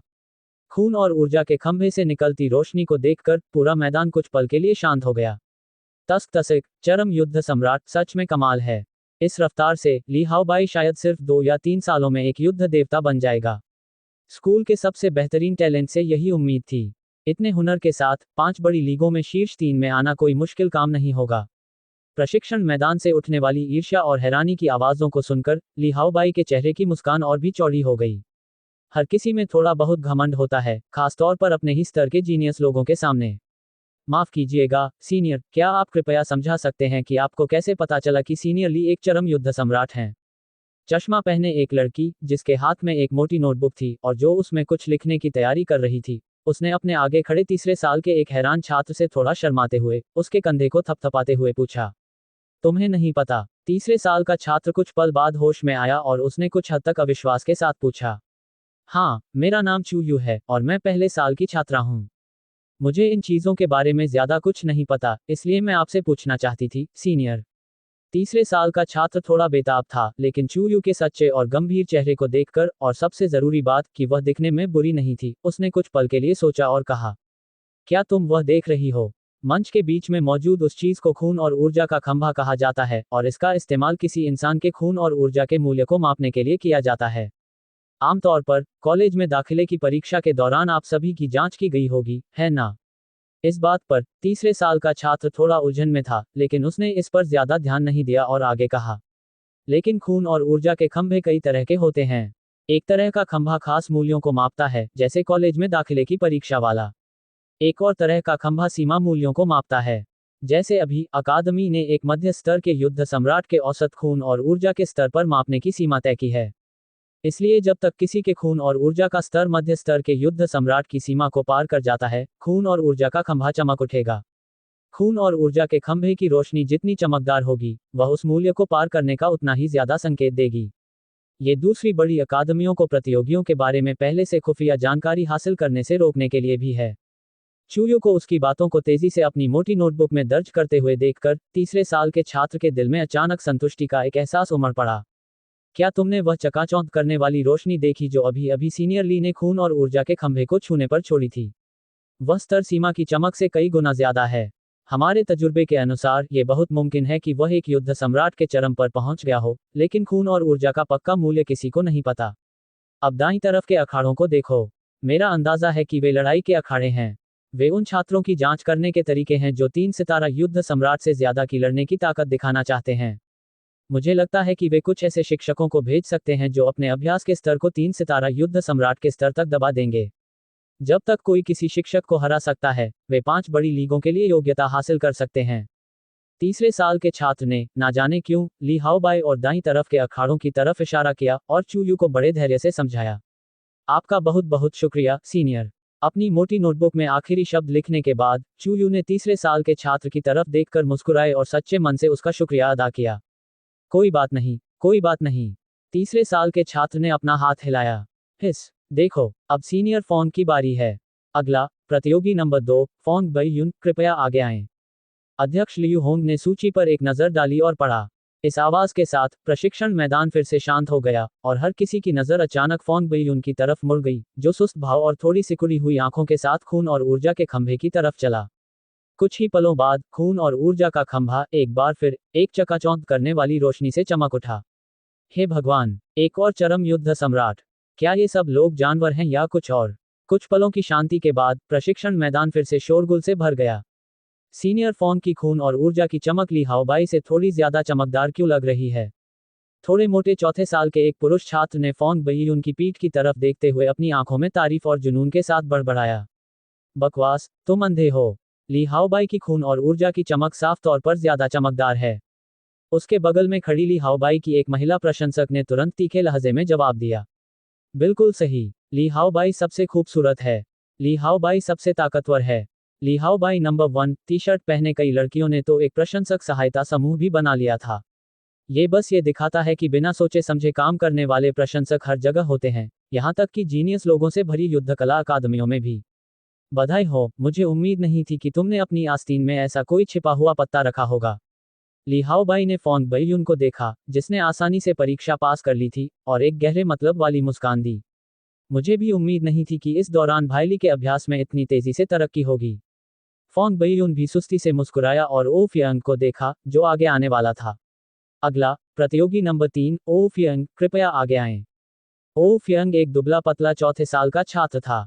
हालांकि वह ली हाओबाई या फोंग बईयुन जितना ताकतवर नहीं था, लेकिन फिर भी वह स्कूल में कुछ हद तक मशहूर था। जैसे ही ओ फियांग ने इसे छुआ, खून और ऊर्जा का खंभा एक बार फिर चमक उठा। हालांकि यह रोशनी फोंग बईयुन या ली हाओबाई जितनी चकाचौंध करने वाली नहीं थी, लेकिन फिर भी इसने प्रशिक्षण मैदान के एक बड़े हिस्से को रोशन कर दिया। कमाल है, ओ फियांग, सेना में शामिल होने में कोई दिलचस्पी है? इस पल, ली हाओबाई की आंखें ओ फियांग की खून और ऊर्जा की चमक देखकर चमक उठीं। उसने ओ फियांग का कंधा थपथपाया और पूछा, मेरा ऐसा ही इरादा है, लेकिन ग्रेजुएशन के बाद ही सब कुछ होगा। ओ फियांग ने इनकार नहीं किया, लेकिन फिर भी ली हाओबाई के प्रस्ताव और अच्छे इरादों को कबूल कर लिया। Dot dot dot dot dot dot. अगला, प्रतियोगी नंबर 18, जू तियांगांग, कृपया आगे आएं। काफी देर बाद, भीड़, जिसका उत्साह और जोश कुछ हद तक कम हो गया था, उसने अध्यक्ष लियू होन की आवाज सुनी और फिर से शोर मचाने लगी। चीखें, चिल्लाहटें और जयकारे रुकने का नाम नहीं ले रहे थे। चैंपियन, आगे बढ़ो। चैंपियन जू, मैं आपके बच्चों की मां बनना चाहती हूँ। Dot dot dot dot dot dot. हालांकि तलवार युद्ध कला अकादमी के छात्रों ने ऐसे जयकारों और चिल्लाहटों को ठंडी नजरों से देखा। बहुत दिनों बाद मिले, भाई जू। किनारे खड़े ली हाओबाई ने सिर हिलाया और चाकू युद्ध कला अकादमी के चैंपियन जू तियांगांग का स्वागत किया, जो आगे आ गया था। हाँ, बहुत दिनों बाद मिले। मैं हाल ही में अक्सर मिशन पर रहा हूँ। जू तियांगांग के चेहरे पर हल्की सी थकावट दिखाई दे रही थी। वह पूरे रास्ते दौड़ते हुए आया था और उसका नीला लंबा चोगा बहुत ज्यादा धूल से सना हुआ था। चलो पहले जांच कर लेते हैं। इसके खत्म होने के बाद चलो मिलने के लिए कुछ समय निकालते हैं। इस पल, फोंग बईयुन, जो हमेशा सुस्त दिखाई देता था, उसने अचानक जू तियांगांग से बात की।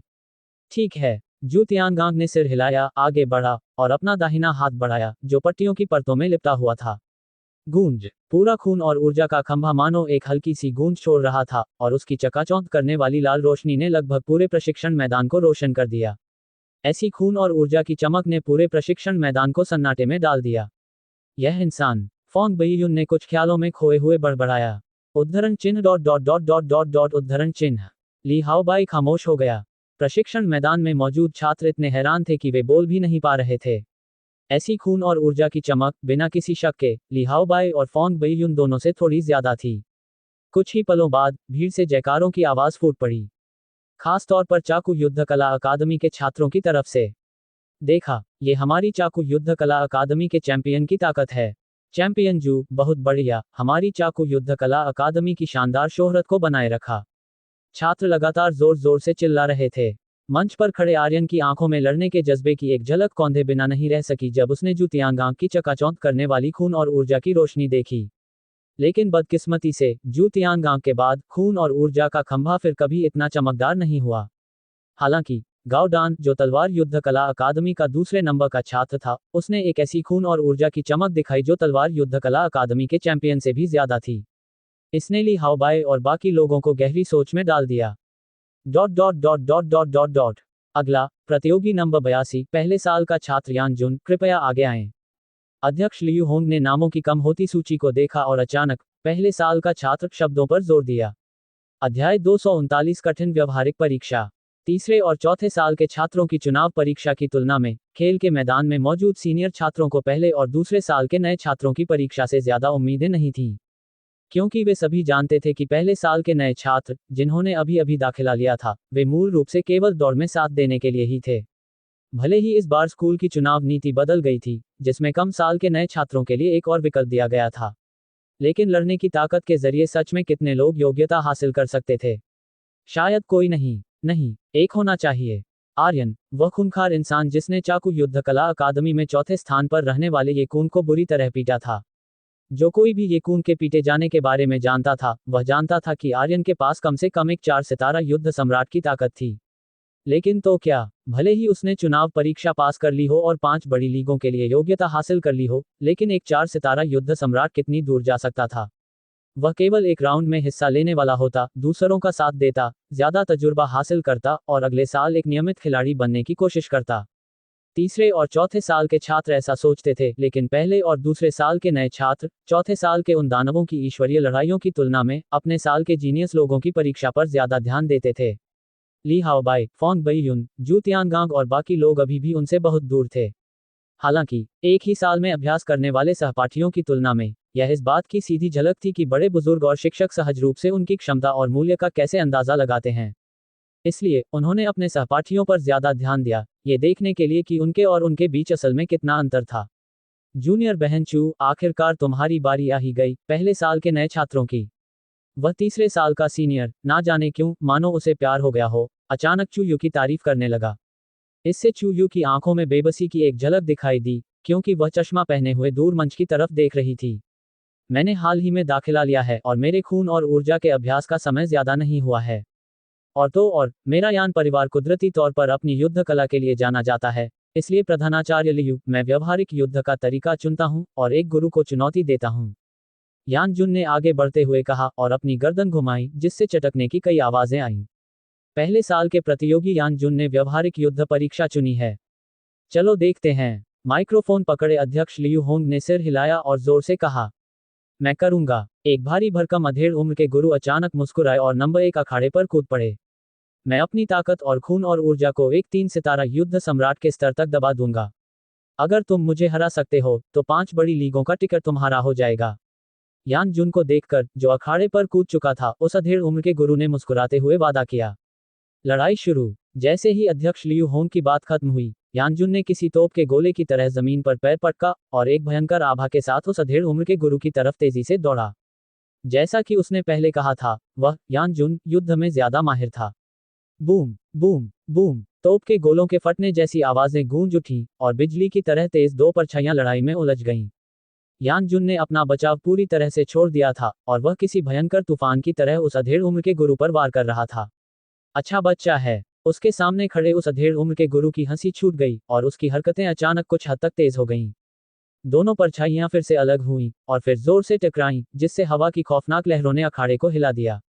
बैंग, एक जोरदार आवाज गूंज उठी। यानजुन, जो एक धुंधली परछाई में बदल गया था, वह सीधा पीछे की तरफ उड़ गया और जमीन पर गिर पड़ा। बच्चे, तुम बहुत अच्छे हो, लेकिन अभी भी थोड़ी कमी है। अगले साल वापस आना। अधेड़ उम्र के गुरु ने यानजुन की तरफ सिर हिलाया, जो जमीन पर पड़ा था और उठ नहीं पा रहा था, फिर अखाड़े से नीचे कूद गया। अनगिनत पहले साल के नए छात्रों की निराशा और आहों के बीच, पहले साल के नए छात्रों की तरफ से पहला खून ऐसे ही दे दिया गया। अगला प्रतियोगी नंबर 83, पहले साल के लियू मिंग, कृपया आगे आएं। यानजुन के नीचे उतरने के बाद अध्यक्ष लियू होंग ने फिर से सूची की तरफ देखा और पढ़ा, प्रधानाचार्य लियू, मैं व्यवहारिक युद्ध चुनती हूँ। लियू मिंग खुशी से मुस्कुराए, अखाड़े की तरफ मजाकिया अंदाज में देखते हुए।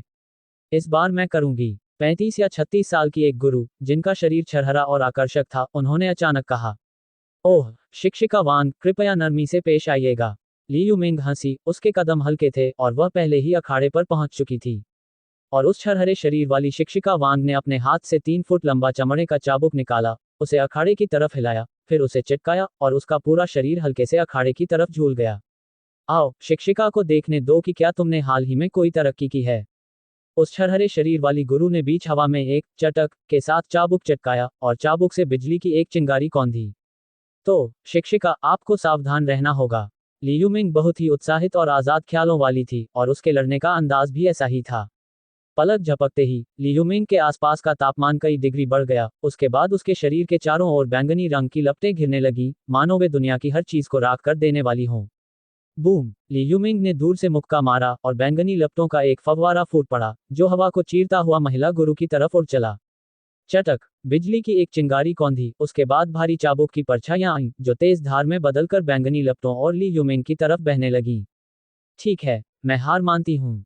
ली यूमिंग का हमला खाली गया, उसने मुंह बनाया और नाराज महसूस करते हुए अखाड़े से नीचे कूद गई। उसने शुरुआत से ही अपना सबसे ताकतवर आखिरी दांव चला था, लेकिन गुरु वांग पर इसका कोई असर नहीं हुआ, इसलिए उसने बस हार मान ली। गुरु वांग चाबुक पकड़े हुए बिना कुछ बोले मुस्कुराए और ली युतोंग को देखने लगी, जो ली यूमिंग को तसल्ली दे रही थी। इन दोनों बहनों ने आर्यन प्रदेश युद्ध कला विद्यालय में दाखिला लेने से पहले उनसे मार्गदर्शन लिया था। आर्यन प्रदेश युद्ध कला विद्यालय में दाखिला लेने के बाद बहनों के लड़ने का अंदाज उनके सिखाने लायक नहीं रहा, इसलिए उन्होंने दूसरे गुरुओं को चुन लिया। हालांकि वह अभी भी कभी कभार उन्हें कुछ तजुर्बा देती रहती थी, इसलिए वह उन दोनों लड़कियों को बहुत अच्छी तरह समझती थी और जानती थी। ली युतोंग, व्यवहारिक युद्ध चुनती हूँ। ली युतोंग अपनी गोरी त्वचा और ठंडे भावों के साथ मंच पर आई। उसने पहले पूरे सम्मान के साथ शिक्षिका वांग को सिर झुकाकर प्रणाम किया, फिर कुछ कदम पीछे हटी और उसके शरीर से ठंडी हवा निकलने लगी। चटक चटक चटक! आसपास की हवा में असल में बारीक सफेद पाला जम गया और फिर ये सफेद पाला एक दिखाई देने वाली रफ्तार से जमने लगा। पल भर में ही ली युतोंग के हाथ में एक बहुत बड़ी ठंडी तलवार आ गई। बर्फ और हवा का वार! ली युतोंग ने अचानक एक तेज आवाज में पुकारा।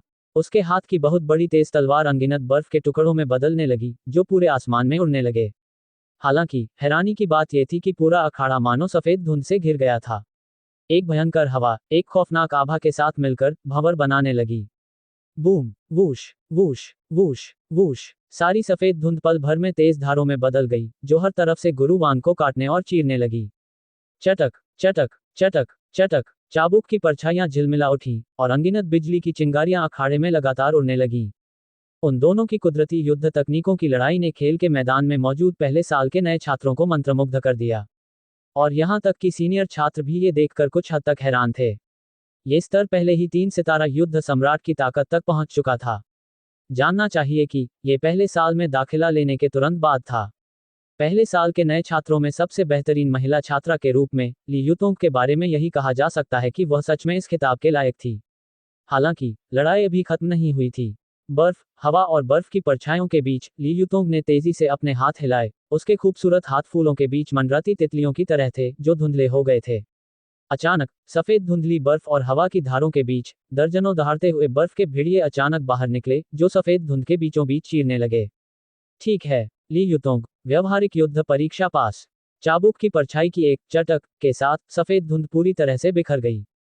अखाड़े के बीच में गुरु वांग ने राहत भरे भाव के साथ ली युतोंग की तरफ देखा और कहा, हिस, देवी ने परीक्षा पास कर ली। हे भगवान, वह एक 3 सितारा युद्ध सम्राट की ताकत है और उसने अभी अभी दाखिला लिया है। कुछ पहले साल के दीवाने प्रशंसक पहले ही चीखने लगे थे।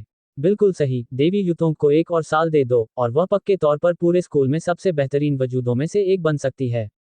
पहले साल के एक और नए छात्र ने हक्के बक्के चेहरे के साथ कहा। क्या पहले साल के नए छात्र इस साल इतने भयंकर हैं? दूसरे साल का एक छात्र हैरान हुए बिना नहीं रह सका। अगला, मेटा शेन। पहले साल के नए छात्रों की हैरानी के बीच अध्यक्ष लियू होन की आवाज फिर से गूंजी। व्यवहारिक युद्ध। मेटा शेन एक तेज तलवार की तरह अखाड़े में उतरा। इस बार उसका मुकाबला एक ऐसे गुरु से था जो तलवार भी चलाता था। तलवार अकादमी का भविष्य, मुझे अपनी असली ताकत दिखाओ। इस बार तलवार चलाने वाले गुरु ने असल में मेटा शेन की तरफ पहला वार किया। यह आम सा दिखने वाला तलवार का वार अपने साथ हवा के चीरने की एक रोंगटे खड़े कर देने वाली आवाज लेकर आया, मानो पूरी जगह फट गई हो। मेटा शेन की आंखें गंभीरता से भरी थीं। उसने अपने हाथ में मौजूद लंबी तलवार को उठाया, किसी ना रुकने वाली तेज धार की तरह, और एक ताकतवर खून और ऊर्जा जो तलवार के इरादे के साथ लिपटी हुई थी, उसने ग्रे रंग की तलवार की रोशनी की धारियां बनाई। लड़ाई का इरादा आसमान छूने लगा। हवा को चीरते हुए तलवार के वार का सामना करते हुए मेटा शेन ने कोई डर नहीं दिखाया। इसके बजाय, जब उसकी आभा अपने चरम पर पहुंच गई, तो उसने सीधे उसका सामना किया। बूम! एक तलवार की रोशनी फट पड़ी। दोनों परछाइयां पल भर में अलग हो गईं, लेकिन जल्दी ही वे तलवार की रोशनी की दो धुंधली परछाइयों में बदल गईं, जो एक दूसरे में उलझ गईं। पल भर में ही अलॉय से बना अखाड़ा तलवार के निशानों से ढक गया। हिस! यह इंसान शायद 3 सितारा युद्ध सम्राट के चरम पर पहुंच गया है ना? चौथे साल के एक छात्र ने अपनी आंखें चौड़ी की और खुद से बड़बड़ाया। सच कहूं तो मेटा शेन जो ताकत अभी दिखा रहा था वह शायद चौथे साल में उसकी अपनी ताकत से भी ज्यादा थी। इससे उसके लिए एक पल के लिए इसे कबूल करना कुछ मुश्किल हो गया। परछाई तलवार का इरादा, इस इंसान के बढ़ने की रफ्तार भी धीमी नहीं है। आर्यन ने अपनी आंखें सिकुड़ी, अखाड़े पर तलवार की रोशनी को आपस में टकराते और तलवार की परछाइयों को झिलमिलाते हुए देखा। 1000 परछाइयों का वार। अचानक मेटा शेन की आंखों से शानदार रोशनी फूट पड़ी। परछाइयों से कई तलवार की आभाएं निकलीं, जो धुंधली परछाइयों में बदल गईं और किसी तेज तीर की तरह तलवार चलाने वाले गुरु की तरफ उड़ चलीं। खनक खनक खनक खनक, कुछ चिंगारियां उड़ीं। लंबी तलवार पकड़े हुए गुरु ने उस डरावनी परछाई की तरफ केवल कुछ ही वार किए, और वे ना दिखाई देने वाली तलवार की आभाएं एक एक करके कट गईं। लेकिन मेटा शेन ने पहले ही इसका अंदाजा लगा लिया था और फिर से हजारों परछाई तलवार के इरादे बाहर निकाले, जो एक दूसरे के ऊपर चढ़कर और मिलकर एक बहुत बड़ी तलवार की आभा बनाने लगे, जो सीधे तलवार चलाने वाले गुरु की तरफ वार कर रही थी। ये तलवार का वार मेटा शेन के जिंदगी भर के विश्वास का नतीजा था। तेजी से किए गए वार के दौरान मेटा शेन की पुतलियां तलवार की एक रोशनी में बदल गईं, उसकी तलवार का इरादा लगातार ऊपर चढ़ने लगा और आसपास की तलवार की गति और भी मजबूत होती गई। अंत में तलवार की रोशनी तलवार चलाने वाले गुरु के सामने पहुंच गई और मेटा शेन की आभा भी अपने चरम पर पहुंच गई। बूम! कान बहरे कर देने वाला एक धमाका हुआ और अखाड़े के चारों ओर का पूरा ढांचा सीधे बिखर गया। मेटा शेन परीक्षा पास। अगला, आर्यन। अध्याय 240 6 सितारा युद्ध सम्राट। हर कोई दंग रह गया। पल भर में पूरे खेल के मैदान में हर किसी ने बीच के मंच पर खड़े आर्यन की तरफ देखा। यानजुन, जो चुनौती में हार गया था लेकिन उसे कोई गंभीर चोट नहीं आई थी, वह मंच पर मौजूद आर्यन को एक जांचे परखी नजरों से देख रहा था। वह अपने दिल में जानता था कि चून की ली युतोंग और मेटा शेन परीक्षा पास कर सकते हैं, तो आर्यन, जिसने उन दोनों को हराया था और यहां तक कि येकुन को भी बुरी तरह पीटा था, वह पक्के तौर पर परीक्षा पास कर लेगा। हालांकि उसे पक्का नहीं पता था कि आर्यन परीक्षा कैसे पास करने वाला है। क्या ये खून और ऊर्जा की ताकत थी, या व्यवहारिक युद्ध? ये व्यवहारिक युद्ध होना चाहिए। हालांकि उस इंसान की लड़ने की ताकत बहुत ज्यादा है और उसका शारीरिक शरीर भी बहुत ताकतवर है, लेकिन उसका खून और ऊर्जा शायद परीक्षा पास न कर पाए। ये सोचते हुए यानजुन की आंखों में उम्मीद की एक झलक दिखाई दी। वह जानना चाहता था कि आर्यन की अभी की लड़ने की ताकत किस स्तर तक पहुंच गई है। और इस पल आर्यन की ताकत और उसके छिपे हुए पत्तों को समझने के लिए व्यवहारिक युद्ध परीक्षा पक्के तौर पर सबसे अच्छा समय था। कई लोग यानजुन की तरह ही सोच रहे थे। ली हाओबाई कुछ हद तक उत्सुक था, जबकि जू तियानगांग, जो एक मिशन पूरा करने के बाद अभी अभी स्कूल लौटा था, उसके चेहरे पर एक जांचने वाला भाव था।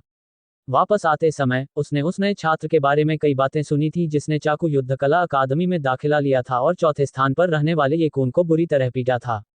दर्शकों के बीच बैठी ली वान उत्साह से चीख रही थी, अपनी सबसे अच्छी दोस्त को खींच रही थी और मंच पर मौजूद आर्यन की तरफ इशारा करते हुए जोश से दिखावा कर रही थी। देखो, वह आर्यन है, वह मेरा आदर्श है। खेल के मैदान के दूसरे छोर पर मोटे चश्मे पहने चूयू ने अपनी नाक पर चश्मा ऊपर किया और मंच पर रखे इनाम को देखते हुए ख्यालों में खो गई। मैं खून और ऊर्जा की जांच चुनता हूं। इससे पहले कि अध्यक्ष लियू होंग पूछ पाते, आर्यन ने मंच के बीच में ऊंचे खड़े खून और ऊर्जा के खंभे की तरफ चलते हुए कहा, क्या मैं कुछ देख रहा हूं? इस नए छात्र ने असल में खून और ऊर्जा की जांच चुनी है।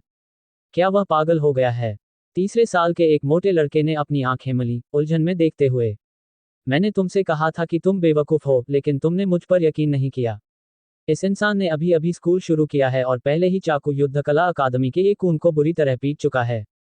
चूंकि उसने खून और ऊर्जा की जांच चुनी है, तो उसमें पक्के तौर पर एक हद तक भरोसा होना चाहिए। मोटे लड़के के बगल में खड़े एक दुबले पतले छात्र ने अपना सिर हिलाया, उसकी आवाज थोड़ी धीमी थी। मुझे बताओ, इस इंसान ने खून और ऊर्जा की जांच क्यों चुनी? आर्यन को खून और ऊर्जा की जांच चुनते देख ली हाओबाई ने अपनी भौहें उठाईं और अपने बगल में खड़े फोंग बेयुन से पूछा, उसके चेहरे के भाव बदल रहे थे। जाहिर है ऐसा इसलिए है क्योंकि उसे यकीन है कि वह खून और ऊर्जा की जांच पास कर सकता है। फोंग बइयुन का कोई खास रुख नहीं था, लेकिन सच तो यह है कि उसके दिल में भी एक हलचल मच गई थी। एक नया छात्र, जो केवल कुछ ही समय से स्कूल में था, वह इतने कम समय में युद्ध सम्राट के स्तर तक पहुंच चुका था। मेरा मतलब है, क्या उसके खून और ऊर्जा की जांच चुनने का कोई और भी मतलब है? ली हाओबाई ने अपना सिर थोड़ा हिलाया। क्या भाई ली का मतलब है कि यह आर्यन अपनी असली ताकत को उजागर नहीं करना चाहता है? तलवार युद्ध कला अकादमी में दूसरे सबसे ताकतवर गाओ डान ने सोच विचार करते हुए पूछा। अगर मैं गलत नहीं हूं तो हाँ। ली हाओबाई ने सिर हिलाया। और ये कूंग, जिसने ली हाओबाई और बाकी लोगों के बीच की बातचीत सुनी, उसने चटकने की आवाज निकालते हुए अपनी उंगलियां भींची। अगर आर्यन सच में वैसा ही था जैसा उन्होंने कहा था, तो क्या उसकी असली लड़ने की ताकत उसके खून और ऊर्जा की जांच वाली ताकत से भी ज्यादा नहीं होगी? इस बात ने उसे एक भारी झटका दिया, जो इस दौरान पागलों की तरह अभ्यास कर रहा था। कितना समय हुआ है? इस इंसान की तरक्की इतनी तेज है। क्या उसके अभ्यास में कोई रुकावट नहीं आती? ये कूंग ने अपने दिल में दहाड़ मारी। हालांकि इस पल हर किसी की नजर में खूबसूरत और सुडौल आर्यन शांत भाव से धीरे धीरे खून और ऊर्जा के खंभे की तरफ चला। खून और ऊर्जा के खंभे के सामने आर्यन ने धीरे से अपना हाथ उठाया। गूंज। गहरा लाल खून और ऊर्जा का खंभा एक बार फिर चमक उठा, उसकी रोशनी उबलते हुए लावे के साथ हल्के लाल सुनहरे रंग के मिश्रण की तरह पूरे खेल के मैदान को रोशन कर रही थी। लंबे समय तक ताजे खून की तरह उफनने वाला खून और ऊर्जा का खंभा मंद नहीं पड़ा। सन्नाटा, पूरा सन्नाटा। इस पल पूरा खेल के मैदान इतना शांत था कि सुई गिरने की आवाज भी सुनी जा सकती थी। हर किसी की नजर थोड़ी हैरानी के बाद उबलते हुए खून जैसे लाल ऊर्जा के खंभे पर जम गई। पूरे खेल के मैदान में ड्रिंक की बोतलों के जमीन पर गिरने की लगातार धप धप आवाजें आ रही थीं। चाहे वे नए छात्र हों या सीनियर छात्र, इस पल हर कोई हक्का बक्का था, उनके चेहरे अविश्वास से भरे थे। हिस, ये चमक शायद ओफियंग से भी ज्यादा तेज है, शायद ली हाओबाई और फोंग बइयुन से थोड़ी ही कम। ना जाने कितने समय के बाद मुख्य मंच की दिशा से आर्यन प्रदेश युद्ध कला विद्यालय के उप प्रधानाचार्य वांग अचानक अपनी कुर्सी से उठे, उनकी आंखें चौड़ी हो गईं, और उन्होंने हैरानी से कहा, नामुमकिन, बिल्कुल नामुमकिन, ये कैसे हो सकता है? मुख्य मंच पर स्कूल का एक और ऊंचा अधिकारी भी अविश्वास से देख रहा था, अपना सिर हिला रहा था और खुद से बड़बड़ा रहा था। ये बच्चा खौफनाक है, खौफनाक। मंच के बीच में अध्यक्ष लियू होंग, जिन्होंने खून और ऊर्जा की चमक को करीब से महसूस किया था, उन्हें तो ठंडा पसीना तक आ गया। छात्रों को शायद पता न हो, लेकिन स्कूल के ये ऊंचे अधिकारी बहुत अच्छी तरह से जानते थे। हालांकि आर्यन की खून और ऊर्जा की ताकत सच में ली हाओबाई और फोंग बइयुन से थोड़ी कम थी, लेकिन उसके खून और ऊर्जा की शुद्धता उनसे कई गुना ज्यादा थी। खून और ऊर्जा की उस चमक को देखकर ही, जिसमें थोड़ा सा सुनहरा रंग भी था, कोई भी इसका मतलब समझ सकता था। और तो और खून और ऊर्जा का वह खंभा जो लंबे समय तक मंद नहीं पड़ा था। हे, कैसा लगा? क्या मेरा शिष्य बहुत अच्छा नहीं है? देखो कि क्या वह हमारे स्कूल के लिए एक जगह जीत सकता है। स्कूल के बाकी ऊंचे अधिकारियों के चेहरे के भावों के उलट, कुणाल इस पल गर्व से मुस्कुरा रहे थे, मानो वे अपने चेहरे पर घमंड शब्द लिखना चाहते हों। यह मेरी दूरदर्शिता थी। मैंने बेशर्मी से उस समय आर्यन को अपना शिष्य बना लिया था। हाहा, यह कोई नुकसान नहीं था, नहीं, यह एक बहुत बड़ा फायदा था। कुणाल अंदर ही अंदर खुश थे, और मंच पर खड़े आर्यन की तरफ संतुष्ट भाव से सिर हिला रहे थे। कुणाल के घमंडी चेहरे को देखकर स्कूल के अधिकारी आखिरकार होश में आए। कुछ ने कड़वी मुस्कान के साथ अपना सिर हिलाया, तो कुछ उत्साहित और रोमांचित थे। उनकी कड़वी मुस्कान इसलिए थी क्योंकि उन्हें उम्मीद नहीं थी कि वह चालाक बूढ़ी लोमड़ी कुणाल अपनी चाल को इतनी अच्छी तरह से छिपा लेगा। उनका उत्साह और रोमांच इसलिए था क्योंकि आर्यन प्रदेश युद्ध कला विद्यालय का छात्र था, जो आर्यन प्रदेश युद्ध कला विद्यालय के चेहरे को दर्शा रहा था, और यहां तक कि उनके खुद के चेहरे को भी। मंच पर ये कून का मजाक उड़ाने वाला चेहरा अचानक खड़ा हो गया, और जिन शब्दों से वह उसका मजाक उड़ाने वाला था वे उसके गले में ही जम गए। उसने ऊंचे खून और ऊर्जा के खंभे को देखा, और लंबे समय तक कुछ बोल नहीं पाया। यह क्या था? एक जोकर जो जीतने वाले का मजाक उड़ा रहा हो। ये खून और ऊर्जा की चमक, ये सिर्फ कोई शुरुआत करने वाला युद्ध सम्राट नहीं होना चाहिए, है ना? एक छात्र ने अविश्वास के साथ पूछा। क्या तुम बेवकूफ हो? कम से कम एक उच्च स्तर का युद्ध सम्राट, या यहाँ तक कि एक चरम युद्ध सम्राट। मुझे लगता है कि यह चमक ली हाओबाई से थोड़ी ही कम है। एक और छात्र ने अपना सिर हिलाया और एक अलग राय जाहिर की। चमक किसी खास मूल्य को नहीं दिखाती, ये केवल एक अंदाजा है, लेकिन अगर तुम लड़ने की ताकत का हिसाब लगाओ, तो आर्यन के एक खौफनाक 6 सितारा स्तर तक पहुंचने की संभावना है। एक और छात्र ने पिछले छात्र की बात से सहमति जताते हुए सिर हिलाया। असल में ज्यादातर लोगों के दिलों में यही विचार था, क्योंकि चाहे कोई कितना भी दानव जैसा क्यों न हो, एक नए छात्र के रूप में दाखिला लेने के तुरंत बाद किसी के पास एक मना किए गए युद्ध सम्राट की ताकत नहीं हो सकती, है ना? एक मना किया गया युद्ध सम्राट केवल खून और ऊर्जा के बारे में नहीं है, इसके लिए हर मामले में बेहतरीन होने की जरूरत होती है। कलात्मक सोच, लड़ाई की तकनीकें, व्यवहारिक युद्ध, और खून और ऊर्जा का अभ्यास, ये सब एक अहम सीमा तक पहुंचना चाहिए। इसलिए वे आर्यन को एक मना किया गया युद्ध सम्राट नहीं मानेंगे, और न ही ऐसा सोचने की हिम्मत करेंगे। लेकिन वे कैसे जान सकते थे कि आर्यन महज एक मना किए गए युद्ध सम्राट के स्तर पर नहीं था? ये बहुत ज्यादा दानव जैसा है। सच कहूं तो मैं सच में इस इंसान के पार नहीं देख पा रहा हूं। मंच पर ली हाओबाई ने कड़वी मुस्कान के साथ अपना सिर हिलाया, उसका दिल अभी भी गहरे सदमे में था। उफ, मैंने सच में बहुत कुछ सीखा है। भाई ली, तीसरे साल तक नहीं, मुझे डर है कि जब तक वह दूसरे साल में पहुंचेगा, तब तक शायद तुम और मैं उसके दुश्मन नहीं रह जाएंगे। यह इंसान पक्के तौर पर एक मना किया गया वजूद बनने वाला है। फोंग बईयुन की सुस्त आंखों में एक अजीब सी रोशनी चमक उठी। उसने अपने दिल में जो सदमा महसूस किया वह ली हाओबाई से कम नहीं था। एक और बात थी जो उसने इस पल अपने दिल में नहीं कही थी, वह ये थी कि आर्यन का भविष्य शायद मना किए गए वजूद से भी आगे निकल जाए। जू तियानगांग ने भावनाओं का एक उफान महसूस किया, और उसके पीछे मौजूद युद्ध की तलवार से भी एक जोशीली लड़ाई की पुकार गूंजी। हालांकि जू तियानगांग ने कुछ नहीं कहा, लेकिन हर कोई जानता था कि यह जू तियानगांग की आर्यन के लिए पहचान थी। एक ही दाखिला, एक ही साल। आर्यन की तुलना में हम क्या हैं? मेटा शेन ने एक आह भरी, अगर यू पैदा हुआ था तो लियांग क्यों पैदा हुआ, वाला एहसास महसूस करते हुए। जब उसने पहले आर्यन से लड़ाई की थी, तो वह उसके बर्ताव से बहुत प्रभावित हुआ था, और इस बार वह उसकी ताकत से और भी ज्यादा प्रभावित हुआ था। एक समय की बात है, वे एक ही शुरुआती लाइन पर थे। ली यूतोंग की आंखों में एक मिला जुला भाव था, उसकी बर्फीली नजरें थोड़ी हिली, लेकिन अंत में उसने एक आह भरी। अब से आर्यन उसका लक्ष्य नहीं रहेगा जिसका वह पीछा कर सके, वह बहुत ज्यादा भ्रामक था। उसने अपनी नजरें फोंग बईयुन पर गड़ा दी, जो एक प्रमुख महिला हस्ती भी थी।